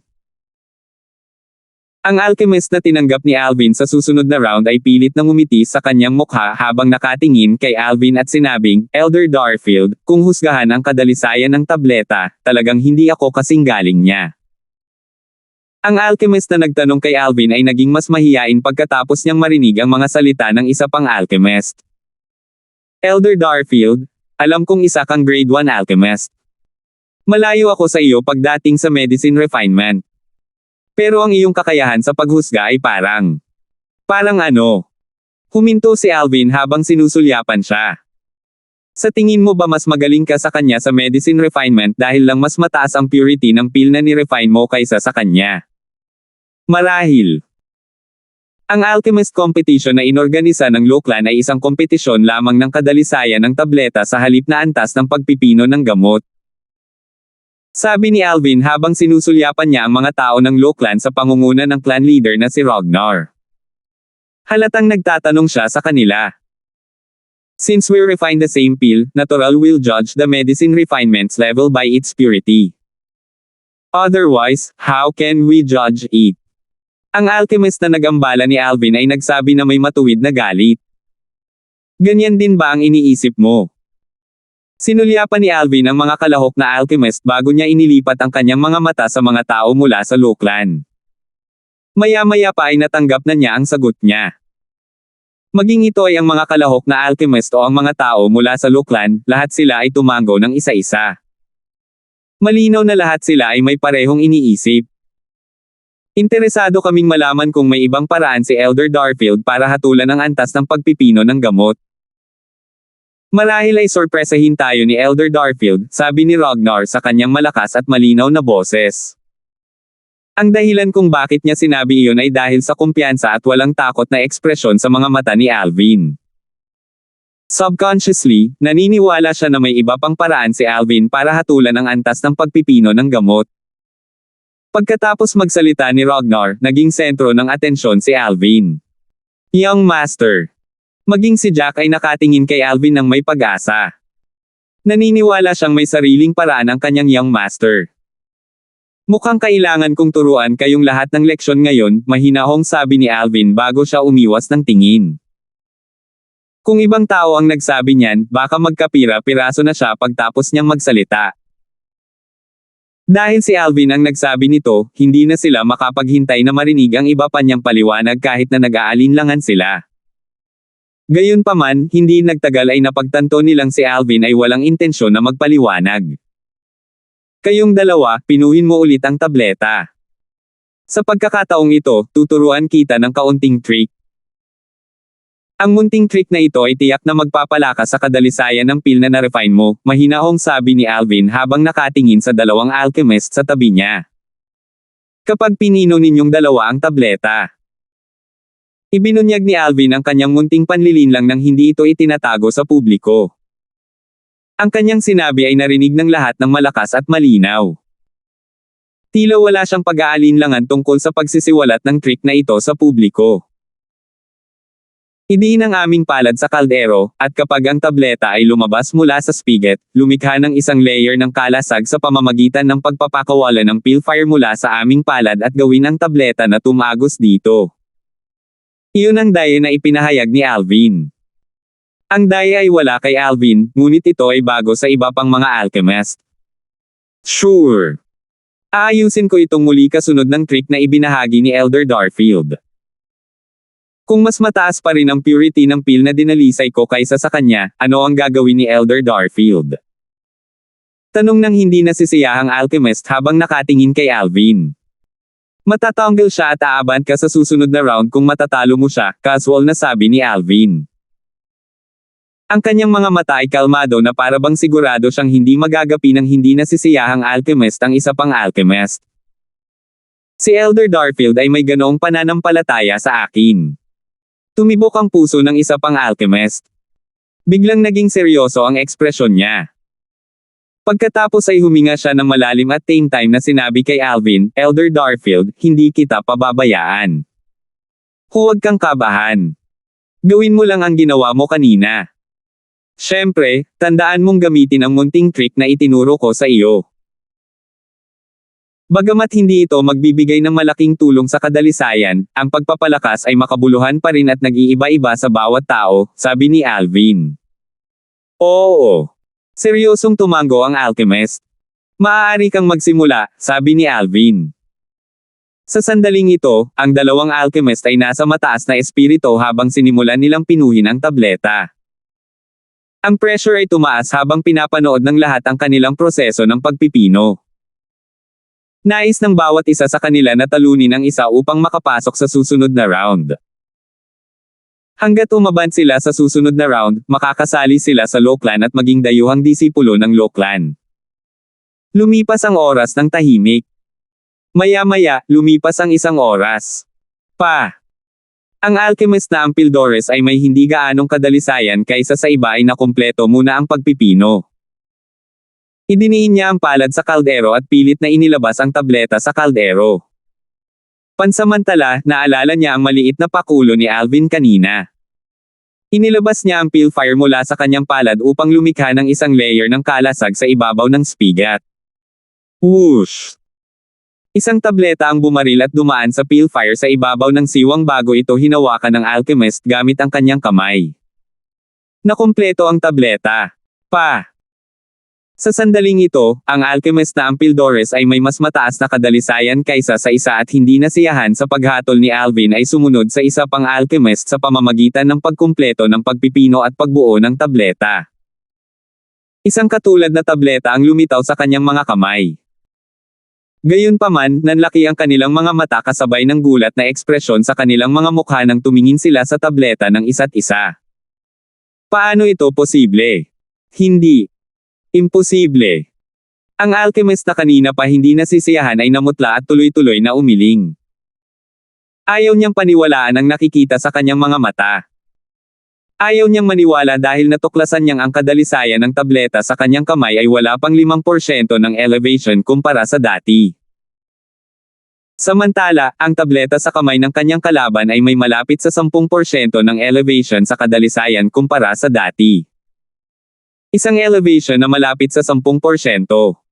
Ano iyon? Natalo niya ang hindi nasisiyahang alchemist. Ito ay masyadong kamangha-manghang. Nagliwanag ang mga mata ng isa pang alchemist. Baka sa mukha niya ang hindi makapaniwalang ekspresyon. Hindi siya makapaniwala sa kanyang mga mata. Ang trick na iyon ay nagpapataas ng kadalisayan ng kanyang tableta ng 10%. Samantala, wala pang 5% ang elevation ng purity ng pil na napino ng kanyang kalaban. Imposible. Tiyak na tinuruan mo pa siya ng ibang pakulo. Dapat nga. Sabi ng hindi nasisiyahang alchemist habang nakaturo kay Alvin. Ayaw niyang sumuko. Tinuruan ko siya ng ibang trick. Natawa si Alvin nang marinig niya iyon. Maya-maya pa'y napalitan ng ngisi ang tawa niya. Bakit hindi ka kumuha ng isa pang alchemist upang subukan din? Sa kalaunan, ang mga alchemist na umaban sa semifinals at hindi pa natatanggal ay nagsimulang magpino ng mga table tasks gamit ang munting trick na itinuro sa kanila ni Alvin. Napansin nila ang isang kakaiba pagkatapos ng matagumpay na pagpino ng mga table tasks. Ang ilan sa kanila ay may mas mababa sa 5% ng elevation sa purity kumpara sa pil na kanilang pinino kanina habang ang ilan sa kanila ay may higit sa 10% elevation sa purity. Ngayon, sa tingin mo ba tinuruan ko pa siya ng ibang trick? Walang pakialam na sabi ni Alvin sa hindi nasisiyahang alchemist habang nakatingin sa kanya. Ang mukha ng alchemist ay namutla at siya ay naging hindi makapagsalita. Alam niyang na-overthought niya ang mga bagay-bagay. Gayunpaman, hindi pa rin matanggap ng alchemist ang nangyari at malungkot na nagtanong kay Alvin, bakit? Alam na alam ni Alvin kung ano ang gustong malaman ng alchemist. Maging ang mga tao mula sa Lo clan, kabilang ang clan leader, ay mukhang nalilito. Halatang gusto rin nilang malaman ang sagot. Pilfire ang susi. Sumagot si Alvin nang ang atensyon ng lahat ay nasa kanya. Dapat aminin ng isang tao na ang kanyang sagot ay hindi nakatulong sa pagkalito. Ang susi ay ang Pilfire. Hindi tama yan. Isa akong grade 5 alchemist. Ang Pilfire na inilabas ko ay grade 5 Pilfire. Gayunpaman, ang pil na pinino ko gamit ang maliit na trick ay nagbigay lamang dito ng mas mababa sa 5% ng elevation sa purity. Bagaman grade 6 alchemist pa lang ako, at ang Pilfire na inilabas ko ay hindi kasing lakas ng sa iyo. Ang pil na pinino ko gamit ang maliit na trick ay may 10% elevation sa purity. Ano ito? Nataranta ang mga alchemist. Ang elevation ng kadalisayan ng tableta ay mas mataas para sa ilan sa mga grade 6 alchemist kumpara sa ilang grade 5 alchemist. Naturally, ang taas ng kadalisayan ng tableta para sa ilan sa mga grade 6 na alchemist ay mas mababa kaysa sa grade 5 alchemist. Hindi ito tungkol sa grado ng Pilfire ngunit ang kadalisayan ng Pilfire. Kadalasan, ang Pilfire na pinakawalan ng mga alchemist na masyadong mabilis na tumaas sa mga ranggo ay magiging mas magaspang at mas mababa sa purity. Samantala, ang Pilfire na inilabas ng mga alchemist na dahan-dahan at tuloy-tuloy na natuto ay kadalasang magiging mas tumpak at mas mataas sa purity. Ang maliit na trick na nabanggit ko kanina ay magpapalakas ng kadalisayan ng tableta ng huli sa susunod na antas. Habang ang pagpapalakas ng kadalisayan para sa una ay magiging mas mababa, matiyagang sinabi ni Alvin habang nakaharap sa grupo ng mga tao na nakatingin sa kanya ng may pagtataka. Biglang tumahimik ang buong lugar habang ang lahat ay nalilibang sa kanilang mga iniisip. Karapat-dapat si Elder Darfield na maging grade 1 alchemist para sa pag-uunawa ng gayong panlilinlang. Sunod-sunod na bulalas ng marami sa kanila pagkatapos nilang mabawi ang kanilang katinoan. 1073. Tumingin si Alvin sa alchemist na nag-alinlangan sa kanya at mahinahong nagtanong, "Ngayon, mayroon ka pa bang tanong?" Kung hindi siya gumamit ng Pilfire para pinuhin ang Pil sa huling hakbang, ang Pil na pinino ng alchemist ay tiyak na nasa mas mataas na antas kumpara sa ibang alchemist sa mga tuntunin ng kadalisayan. Gayunpaman, mababaligtad ang mga resulta kung pinino nila ang mga table task gamit ang Pilfire. Hindi nilayo ni Alvin na husgahan ang mga kakayahan ng mga alchemist batay sa kadalisayan ng kanilang mga table tasks. Bukod sa kadalisayan ng tableta, isinasaalang-alang din niya ang kadalisayan ng Pilfire. Kung mas mataas ang kadalisayan ng Pilfire, mas maraming potensyal ang taglay ng alchemist. Alam niya iyon mula sa alaala ng Rebirth Martial Emperor. Sa pagharap sa tanong ni Alvin, ang hindi nasisiyahang alchemist ay tumango sa kanya nang humihingi ng tawad na may nahihiyang ekspresyon sa kanyang mukha bago siya lumipad sa pagkatalo. Salamat, Elder Darfield. Samantala, ang isa pang alchemist ay nakaramdam ng pagkasabik dahil hindi niya inaasahan na makapasa sa semifinals at makapasok sa finals. Siya rin ay naging dayuhang disipulo ng Loklan. Ang mga kalahok na dumaan sa semifinals at pumasok sa final sa alchemist competition ay tinanggap lahat bilang mga dayuhang alagad ng Loklan. Hindi mo kailangang magpasalamat sa akin. Maganda ang level ng iyong refinement ng gamot. Sa iyong talento, siguradong magiging grade 3 alchemist ka sa hinaharap kung magsisikap ka, sabi ni Alvin habang umiiling. Isang grade 3 alchemist? Sa tingin mo ba kaya ko iyon? Tanong ng alchemist. Napukaw ang kanyang damdamin. Siya ay kasalukuyang grade 6 alchemist lamang. Hindi man lang siya naglakas loob na isipin ang posibilidad na maging grade 3 alchemist bago ito. Depende yan kung willing kang mag-effort. Dapat lumabas ka sa stage at maghintay sa finals, sabi ni Alvin. Oo. Magalang na umatras ang alchemist nang marinig niya ang mga salita ni Alvin. Samantala, ang lahat ng mga mata na nakatingin kay Alvin ay puno ng paggalang. Isa siyang tunay na grade 1 alchemist. Sa ilang salita lang, binago niya ang kapalaran ng alchemist na tila siya ay nasa talo. Dahil kay Alvin, naipasa ng alchemist ang semifinals at umaban sa finals. Totoo ang nakatala sa handbook na ipinamana ng ating ninuno. Pambihira talaga ang mga grade 1 alchemist. Bulalas ng isang matanda sa Loklan. Ang pamamaraan ni Alvin ay lubos na nakakumbinsi sa kanya. Siyempre. Mayroon bang kahit grade 1 na alchemist na hindi pambihira tungkol sa medicine refinement daw? Sabi ng isa pang matanda sa Loklan. Ang ginawa ni Alvin kanina ay hindi lamang nagdulot sa kanya ng paghanga mula sa mga alchemist na kalahok sa alchemist competition, ito rin ang umani sa kanya ng paghanga mula sa lahat sa Loklan at sa kanilang clan leader na si Ragnar. Mula noong insidenteng iyon, wala nang nangahas na pagdudahan si Alvin. Matagumpay na natapos ang semifinals ng alchemist competition. Tanging ang 30 pinakasikat na alchemist ang natira. Gayunpaman, karamihan sa mga alchemist na naalis ay hindi umalis. Sa halip, excited silang naghihintay sa pagsisimula ng finals.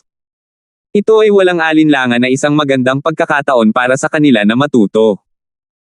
Ito ay bihirang makasama ang napakaraming natitirang alchemist. Posibleng makatanggap sila ng paliwanag mula sa isa sa mga alchemist at palalimin ang kanilang pangunawa sa medicine refinement daw. Ang finals ay natuloy ayon sa plano. Sunod-sunod na umakyat sa entablado ang 30 mga alagad ng Loklan habang ipinagpatuloy ni Alvin ang kanyang tungkulin bilang pangunahing hukom. Sa grade 1 alchemist identity ni Alvin, ang iba pang judges, kabilang si Soldi, ay nakatayong nanunood mula sa malayo at hindi nang ahas na hamarang. Ang oras ay patuloy na lumipas habang ang 30 alchemist ay nagsimulang pinuhin ang kanilang mga table tasks. Samantala, nagkomento si Alvin sa mga pildores na pinipino ng bawat isa sa mga alchemist. Gaano man kahaba o maikli ang komento, ang lahat ng mga alchemist ay nasiyahan sa resulta. Ang kaalaman ni Alvin sa medicine refinement daw ay muling nagulat sa lahat ng magkomento siya sa mga table tasks ng mga kalahok. Mukhang naka-jackpot ang Loklan natin sa pagkakataong ito. Natatakot ako na ang average na grade 1 alchemist ay hindi man lang karapat-dapat na kunin ang sapatos ni Elder Darfield pagdating sa teorya ng medicine refinement daw. Ang clan leader ng Loklan ay isang grade 2 alchemist. Hindi niya napigilan ang kanyang emosyon matapos makita kung gaano kaalam si Alvin. Ang kanyang mababang boses ay narinig ng lahat sa Loklan, at ito ay nagulat sa kanila. Clan leader. Ibig mo bang sabihin kahit si Guildmaster Conway mula sa Alchemist Guild's main guild sa Southern Outerland ay hindi kasing husay ni Elder Darfield pagdating sa medicine refinement dolls theory? Tumitig si Yuan sa kanyang maliliit na mata habang ang pagkabigla ay lumitaw sa kanyang matambok na mukha. Ilang beses na akong bumisita sa Guildmaster Conway para sa payo. Bagamat isa rin siyang grade 1 alchemist, hindi siya kasing lubusan ni Elder Darfield tungkol sa medicine refinement daw, sagot ni Ragnar. Biglang natahimik muli ang lahat sa Loklan. Natural, alam nila kung sino si Guildmaster Conway. Ito ang Guildmaster ng pangunahing guild ng Alchemist Guild sa Southern Outerland sa Cloud Continent. Isa siyang kagalang-galang na grade 1 alchemist. Ang Rooshui River sa Cloud Continent ay kumilos bilang linya ng demarcation at pinaghiwalay ang Innerland at Outerland. Ang Northern Mountain Land, kung saan matatagpuan ang Loklan, ay matatagpuan sa timog na bahagi ng Outerland sa Cloud Continent. Ang lugar ay tinawag ding Southern Outerland. Ang Darkan Dynasty kung saan nagmula si Alvin at ang Northern Mountain Land ay parehong matatagpuan sa Southern Outerland.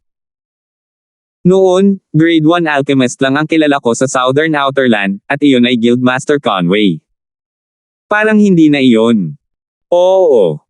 Sino ang nakakaalam na mayroong napakapangit na grade 1 alchemist tulad ni Elder Darfield sa Southern Outerland?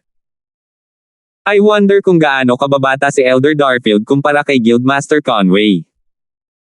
Bata pa siya, pero mataas ang level ng kanyang medicine refinement. At saka, kahit ang clan leader na nakausap na ni Guildmaster Conway dati ay iniisip na hindi kasing galing ni Elder Darfield si Guildmaster Conway. Nagbulungan ang mga matatanda ng Loklan sa kanilang mga sarili. Maya-maya pa ay sabay na dumapo ang kanilang mga mata sa purple silhouette sa di kalayuan. Mas naging unpredictable sa paningin nila ngayon ang binatang iyon. Alvin. Nakangiti pa rin si Benny sa kanyang mukha. Mula nang ihayag ni Alvin ang kanyang grade 1 alchemist identity, nakangiti lang si Benny bukod sa pagkagulat. Hindi niya inasahan na si Alvin na kanyang inaalala na maaaring patayin ng Loklan hindi pa nagtagal ay magiging pinakasikat na tao sa angkan sa isang kisap mata lamang. Ang Loklan Guardian Elder na si Fletcher ay tumingin kay Ragnar at same time na nagtanong, Clan Leader, dahil napakataas ng papuri mo para kay Elder Darfield. May tiwala ka ba na makapasok sa grade 1 alchemist sa kanyang payo? Si Ragnar, ang clan leader ng Loklan, ay nagpakita ng pambihirang talento sa pagpipino sa medisina mula pa noong bata pa siya. Kilala siya bilang taong malamang na maging grade 1 alchemist sa loob ng 100 taon. Posible naman. Ang mga mata ni Ragnar ay kumikinang sa pag-asa. Hihingal. Hingal. Hingal. Hingal. Hingal. Ang mga salita ni Ragnar ay naging sanhi ng paghinga ng lahat. Lahat, kabilang ang 3 Guardian Elder ng Loklan, ay napabuntong hininga. Ang tugon ni Ragnar ay lubos na nagulat sa kanila. Nagningning ang kanilang mga mata nang muli silang tumingin kay Alvin. Nakatingin sila sa kanya na para bang tumitingin sila sa isang napakabihirang piraso ng sining. Gayunpaman, si Alvin na abala sa pag-inspeksyon sa mga kalahok na alchemist ay hindi napansin ang nakatitig na mga mata. Di nagtagal, lumabas siya na may 30 ranggo para sa mga alchemist. Wala sa 30 alchemist ang may anumang pagtutol tungkol sa pagraranggo. Elder Soldi, ibibigay ko sa iyo ang natitira, sabi ni Alvin kay Soldi nang matapos siya at bumalik sa tabi ni Jack. Tumugon si Soldi nang walang karagdagang pagkaantala. Tiningnan niya ang 30 alchemist at naghanda na ibigay ang mga reward na ipinangako ng Loklan kanina. Gayunpaman, hindi napigilan ng isang tao na magtanong bago magkaroon ng pagkakataong magsalita si Soldi. Siguro kung ang nangungunang 3 kalahok ng alchemist competition ay kukuha ng payo mula kay Elder Darfield. Batay sa mga gantimpala ng Loclan sa nakaraan, ang nangungunang tatlong kalahok sa Alchemist competition ay makakakuha ng payo mula sa mga Grade 2 Alchemist ng Loclan. Ngayong ang Loclan ay may Grade 1 na Alchemist na may kaalaman sa medicine refinement bilang interim advisor, ito ay nagpa-excite sa nangungunang tatlong kalahok. Ang taong nagtanong ay ang kalahok na pumangalawa sa Alchemist competition. Ang pagiging mata ko ay hindi magandang bagay, sabi ni Soldi habang nakatitig siya ng malalim sa mga mata ng alchemist. Gayunpaman, hindi siya nagbigay ng kumpirmadong sagot. Sa halip, lumingon siya para tingnan ang clan leader, si Ragnar. Malayo na ang narating ni Elder Darfield. Sigurado akong pagod na siya. Benny, dalhin mo si Elder Darfield at ang kanyang kasama para magpahinga, sabi ni Ragnar kay Benny. Tila hindi niya alam ang tingin ni Soldi na nakatutok sa kanya. Oo, magalang na tugon ni Benny bago siya tumingin kina Alvin at Jack. Jack, alis na tayo, sabi ni Alvin kay Jack at umalis kasama si Benny na bitbit ang ice coffin. Tiningnan niya ang lahat mula sa Loclan bago siya umalis. Tumango siya at ngumiti sa kanila bilang paggalang. Lahat ng matataas na opisyal ng Loclan, kabilang ang tatlong Guardian Elder, ay ngumiti bilang tugon kay Alvin. Hindi na sila nang ahas na mag-antala pa. Ang Elder Darfield na ito ay parang isang mahalagang hiyas sa kanila. Isang hiyas na maaaring makatulong sa kanila na makabuo ng isa pang Grade 1 Alchemist sa Loclan. Ang pag-alis ni Alvin ay binaygo ang nangungunang tatlong Alchemist sa Alchemist competition. Magtrabaho ng husto pagkatapos sumali sa Loclan, at ipaglaban ang iyong paraan upang mamukod tangi sa angkan. Sa oras na iyon, maaari mong matanggap ang payo ni Elder Darfield, mahinahong sabi ni Ragnar habang nakatingin sa 30 mga dayuhang disipulo ng Loclan. Ang sinabi ni Ragnar ay nagpaningning ng mga mata ng 30 alchemist at napuno ng pananabik ang kanilang mga mukha. Gayunpaman, alam na alam ng mga matataas na opisyal sa Loclan na sa antas ng pagpipino ng gamot ni Elder Darfield na sapat na upang makapagpayo sa kanilang clan leader, maging ang iba pang Grade 2 alchemist sa Loclan ay kailangang maghintay sa kanilang turn para sa payo ni Elder Darfield. Bukod sa ilang Grade 2 alchemist, mayroon pa ring grupo ng Grade 3 alchemist sa Loclan.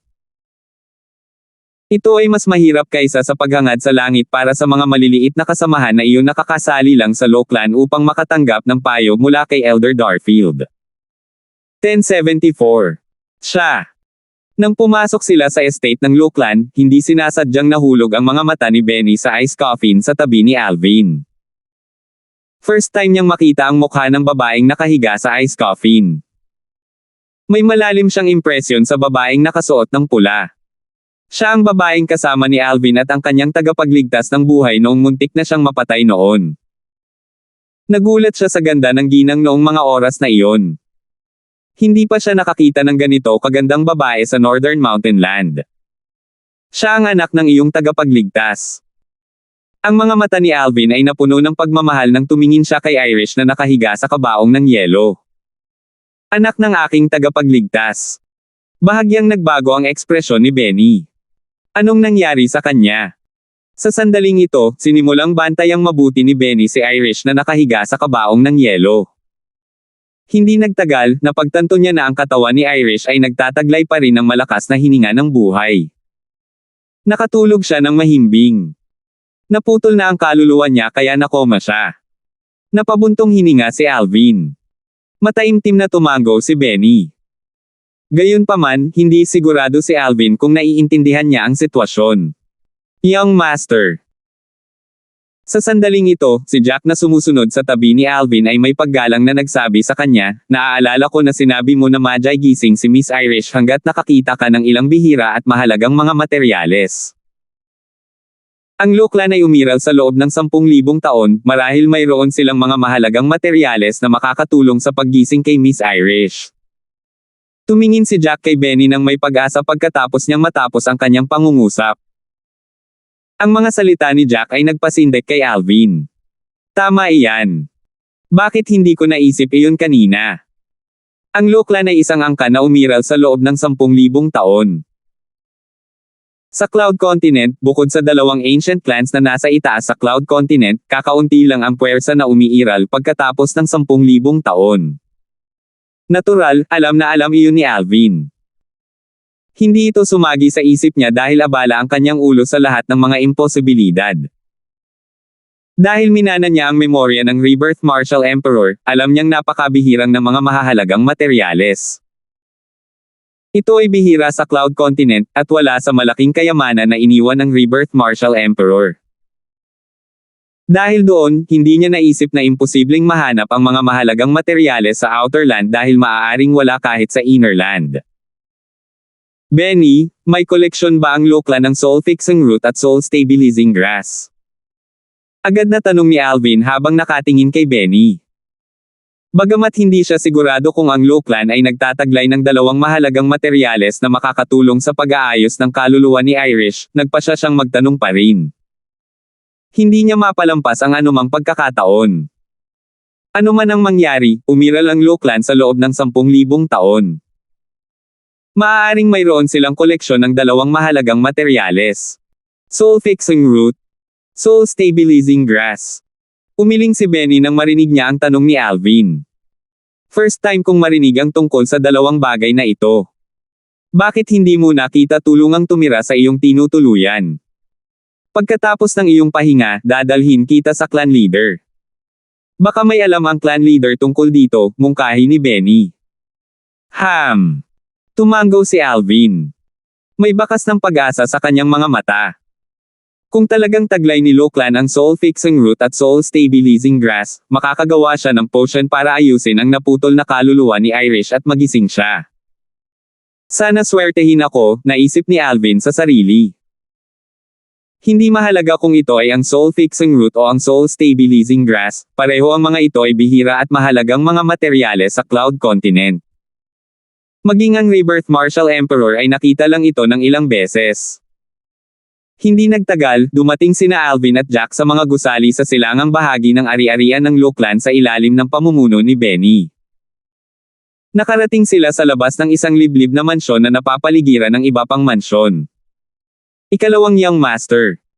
Sa labas ng maluwag na mansyon, isang magandang katulong ang nakatayo doon at magalang na yumuko kay Benny.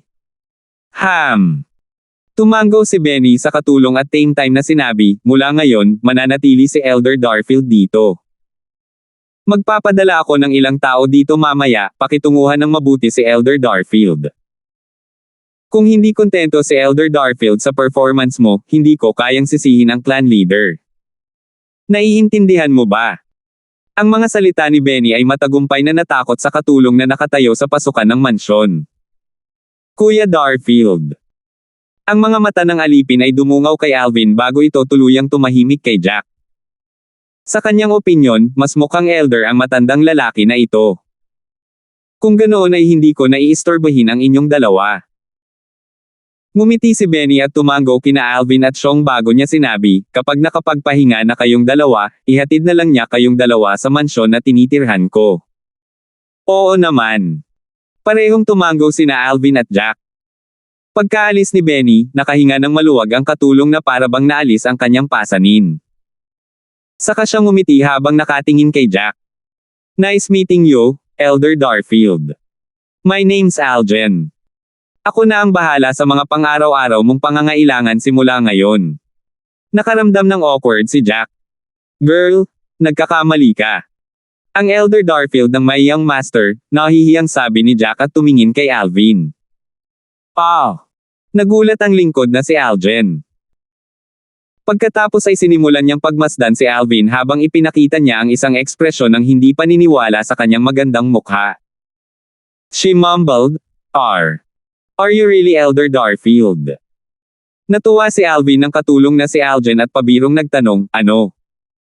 Parang hindi ako. Hindi. Elder Darfield, ako. Naisip ko lang na medyo hindi ka panipaniwala. Ang aming Loklan ay hindi pa nagkaroon ng mga matatandang kasing edad mo, sabi kaagad ng tagapaglingkod na si Algen. Pinagpatuloy niya ang pagmamasid kay Alvin ng may pagtataka. Para bang sinusubukan niyang malaman kung ano ang espesyal kay Alvin, at kung paano siya naging dayuhang elder ng Loklan. Bagamat isa lamang siyang katulong, alam niya ang lahat tungkol sa Lo Clan. Maliban kung ang dayuhang disipulo ng isang Lo Clan ay napakahusay, tiyak na imposible para sa kanila na maging isang elder. Kuya Darfield, mangyaring pumasok. Di nagtagal, nanumbalik ang katinoan ng katulong na si Algen at tinanggap si Alvin sa mansyon sa likuran niya. Nagayos siya ng tirahan para kay Alvin sa isang maluwag na silid. Malaki ang silid at nilagyan ng lahat ng kinakailangang kasangkapan. Ito ang master bedroom ng mansion. Bang!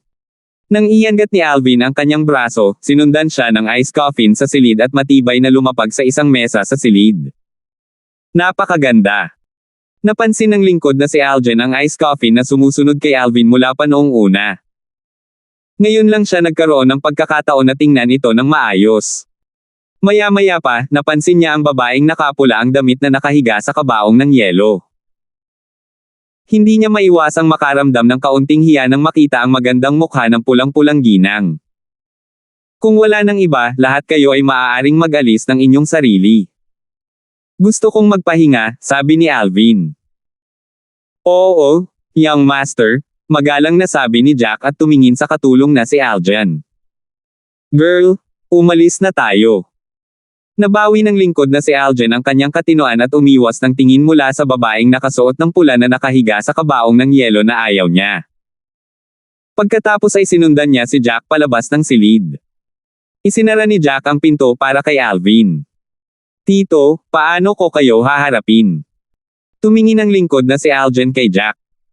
Jack, sabi ni Jack sa malamig na paraan. Tiyo Jack. Alam mo ba kung sino ang babaeng iyon na nakahiga sa ice coffin sa tabi ni Elder Darfield? First time kong makakita ng ganoon kagandang babae, curious na tanong ng katulong na si Algen. Siya ang binibini ni young master. Napabuntong hininga si Jack. Napansin niyang magtatanong pa sana ang katulong na si Algen kaya mabilis niyang sinabi, sige, girl. Stop asking so many questions. Please arrange a room for me also. Pagkaalis ni Jack at ng katulong na si Algen sa master bedroom, pumunta si Alvin sa ice coffin at hinimas-himas ito.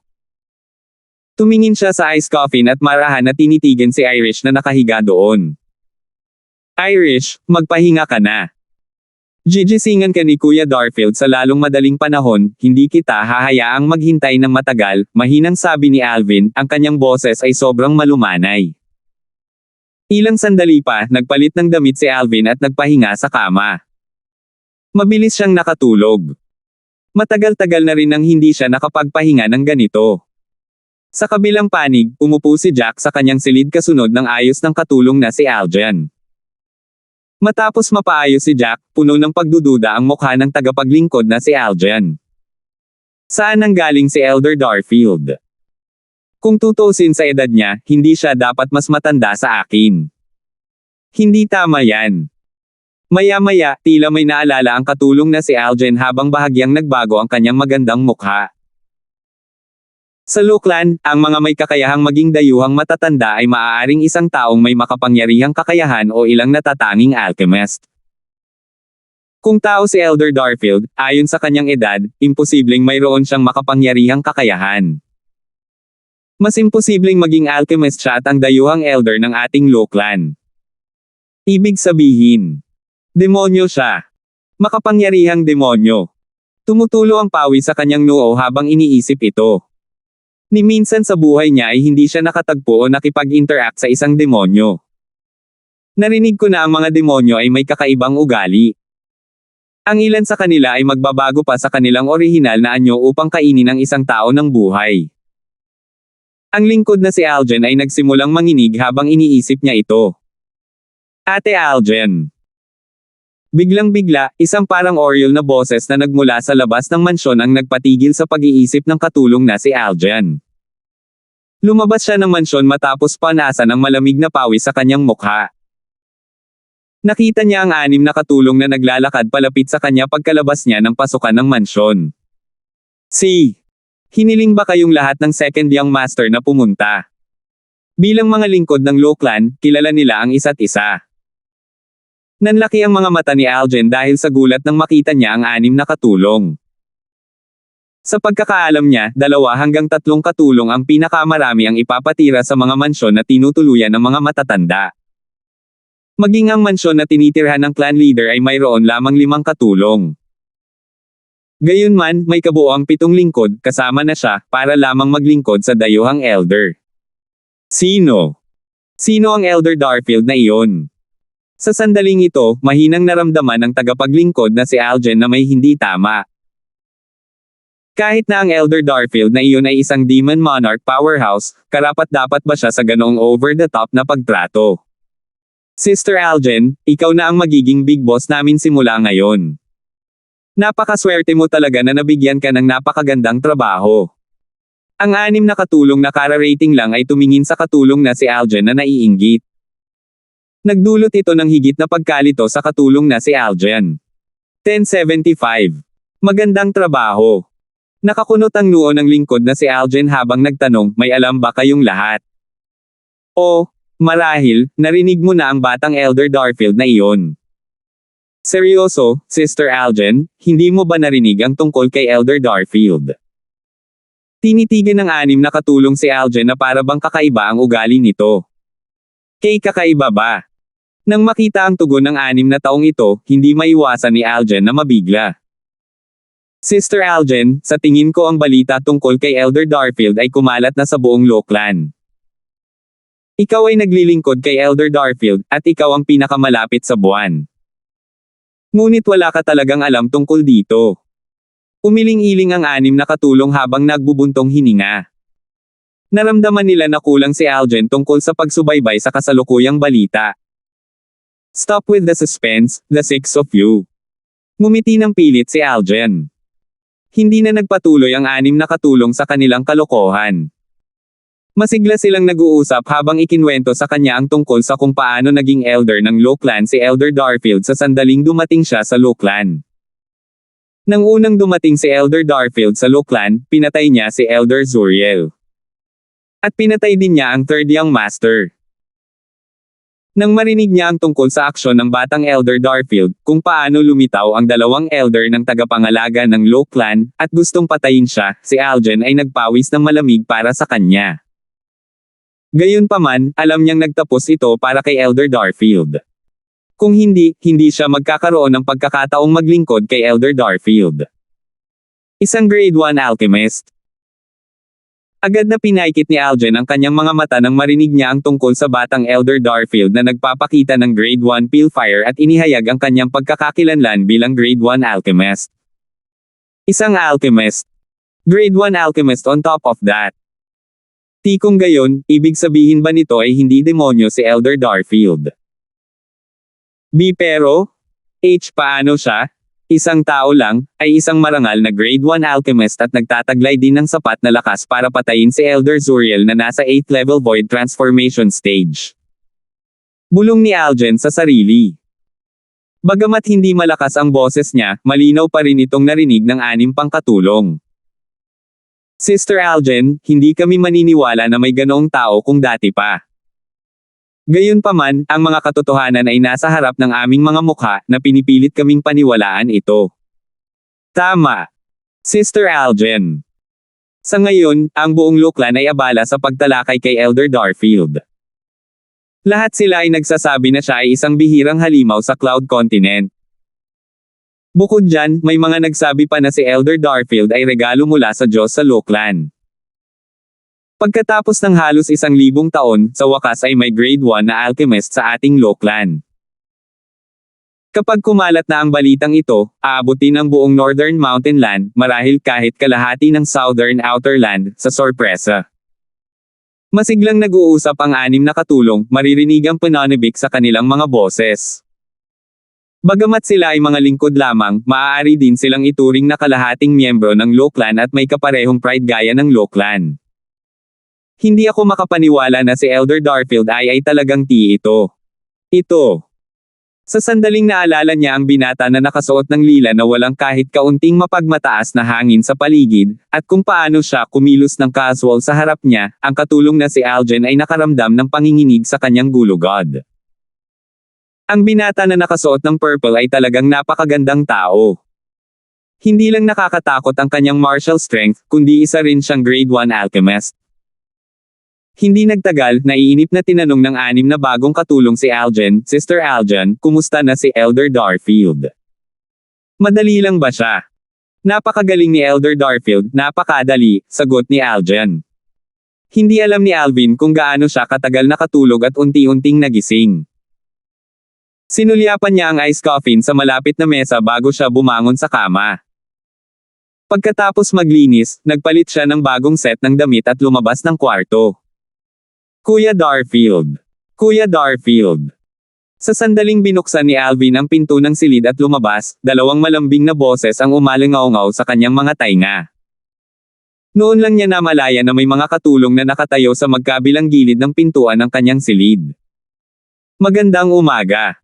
Tumango si Alvin bilang tugon ngunit ngumiti ng pilit sa kanyang puso. Yung Benny. Nakahanap pa talaga siya ng ilang katulong para sa akin. Kasabay nito, nakita ni Alvin na kakaunti pa ang mga katulong na abala sa pagtatrabaho sa tirahan na kasalukuyan niyang tinitirhan. Elder Darfield, may dinala akong mga tao para tulungan kang maglinis ng kwarto.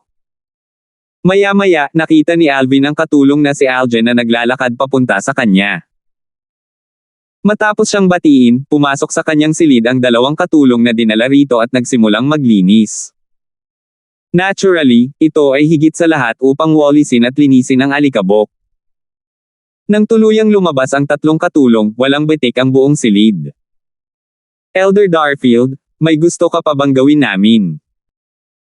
Matapos ilabas ng katulong na si Aljen ang mga tagapaglingkod, tumingin siya kay Alvin ng may paggalang at naghintay ng karagdagang tagubilin. Sa oras na ito, napansin din ni Alvin ang ugali ng katulong na si Aljen nang makipag-usap ito sa kanya ay nagkaroon ng ganap na pagbabago kumpara noong una itong dumating. Ang casual na paraan mula sa nakaraan ay napalitan ng formalidad ngayon. Aljen, hindi mo kailangang maging masyadong formal. Maging casual lang gaya ng dati, sabi ni Alvin. I don't dare to, sagot ng katulong na si Aljen na nakayuko. Anong biro? Dati, hindi niya alam ang background ni Elder Darfield. Ngayong nalaman na niya ang background nito, hindi siya maglalakas loob na kumilos ng basta-basta kahit na ang kanyang katapangan ay nadagdagan ng 100 beses.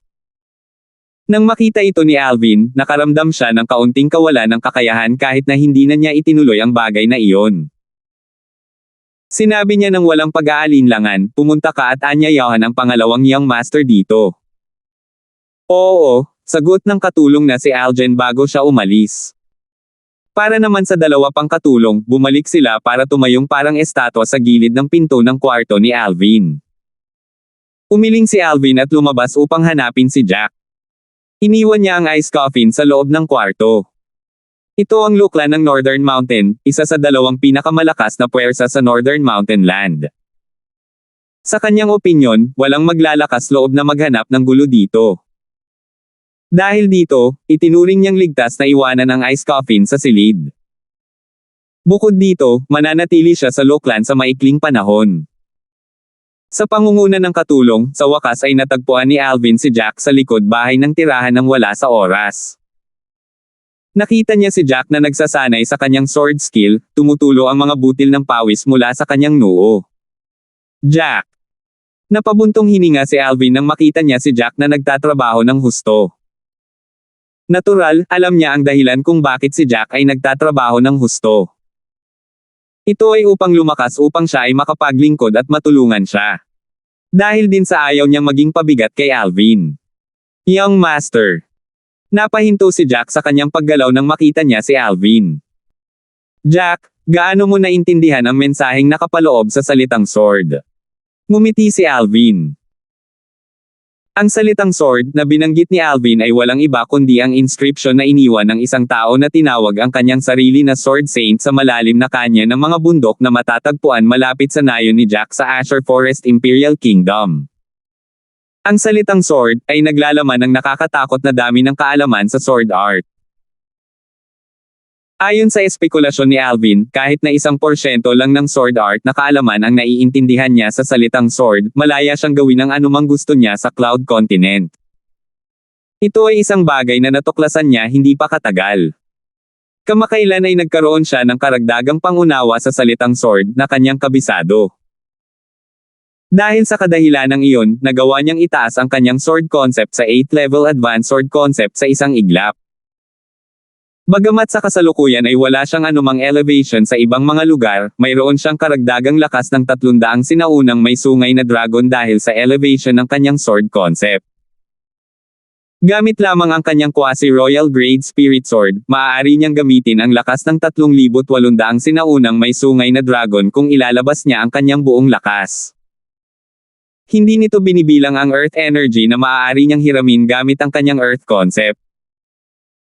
Dahil dito, nagawa niyang patayin ang Zuriel na iyon, ang elder ng Low Clan na nasa 8th level void transformation, sa isang suntok lamang. Young Master, tanga ako. Wala man lang akong pag-unlad. Napangiti si Jack na may mahabang mukha. Huwag kang mag-alala. Darating ang mga bagay sa sarili nilang panahon. Sino ang nakakaalam, baka magkaroon ka ng epiphany balang araw at mauunawaan mo ito sa isang iglap lang, tiniyak ni Alvin sa kanya. Gayunpaman, ang malungkot na tingin sa mukha ni Jack ay nagpakita na ang kanyang pagtitiwala ay hindi gumana. Alvin. Sa sandaling ito, isang malakas at pamilyar na boses ang umalingaw-ngaw sa hangin, na bumasag sa katahimikan. Benny. Ang taong dumating ay walang iba kundi si Benny, ang ikalawang young master ng Low Clan. Nang hindi umiikot sa paligid, agad na ibinalita ni Alvin ang pangunahing paksa. Benny, gusto kong makita ang clan leader. Noong sinabi mo sa akin ang tungkol sa soul fixing root at soul stabilizing grass o kung ano paman, sinabi ko na sa clan leader ang tungkol dito. Dapat mong malaman ang resulta kapag nakita mo ang clan leader. Alam ni Benny ang pangunahing layunin na gustong makita ni Alvin ang clan leader ng Low Clan kaya diretso siyang nagpatuloy, ang dalawang mahalagang materyales na iyong binanggit ay parang mga panggamot na materyales kung ihahambing sa kanilang mga pangalan. Mayroon kaming hindi mabilang na bihirang mga materyales sa gamot sa koleksyon ng Low Clan. Sino ang nakakaalam, ang mga bagay na hinahanap mo ay maaaring naruroon din. Sana talaga. Tumango si Alvin bago lumingon kay Jack. Song Quan, gusto mo bang sumama? Young Master, hindi ako sasama. Gusto ko pa ring magstay at mag-cultivate kahit saglit. At saka, maaalagaan ko rin si Miss Irish kung mananatili ako, sagot ni Jack. Sige. Tumango si Alvin at sumunod kay Benny para makita si Ragnar, ang leader ng linggo ng Low Clan. Ang tirahan na tinitirhan ni Ragnar ay hindi kalayuan sa tirahan ni Alvin. Sa katunayan, kahit ang tahanan ni Benny ay hindi rin kalayuan. Ang silangang bahagi ng tirahan ng aming Low Clan ay inookupahan ng matataas na opisyal at ng mga lineal na alagad ng aming angkan. Ang maringal na tirahan sa harap ay ang tirahan ng clan leader, paliwanag ni Benny habang nakaturo sa unahan.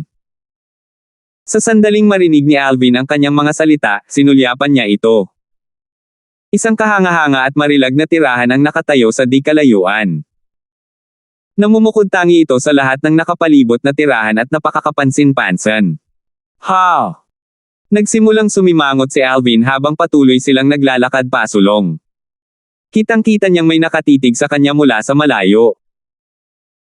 Nang tumingin siya sa direksyon, nakita niya ang isang lalaking papalapit sa kanyang nasa katanghaliang gulang na naglalakad palapit sa kanya at si Benny bilang isang matandang lalaki ay nakasunod sa kanyang likuran. Firmf! Narinig ni Alvin ang singgal ni Benny. Ito ay maliwanag na ang snort ay para sa mga estranghero.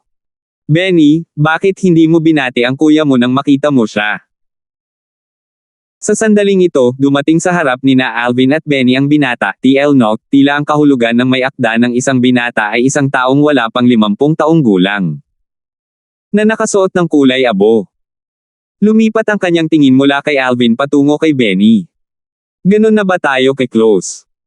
Sagot ni Benny na may paghamak habang malamig na nakatingin sa binata na nakasuot ng kulay abo. Benny, may hindi pagkakaunawaan ba sa pagitan natin? Nananatili sa kanyang mukha ang ngiti sa mukha ng binata na nakasuot ng kulay abo mula sa simula hanggang sa huli kahit na hindi nag-abala si Benny na ipakita sa kanya ang isang magandang ekspresyon. Hindi maiwasan ni Alvin na mamangha sa kanyang mabuting ugali. Salamat po at sinamahan ninyo ako, ingat lagi mga master.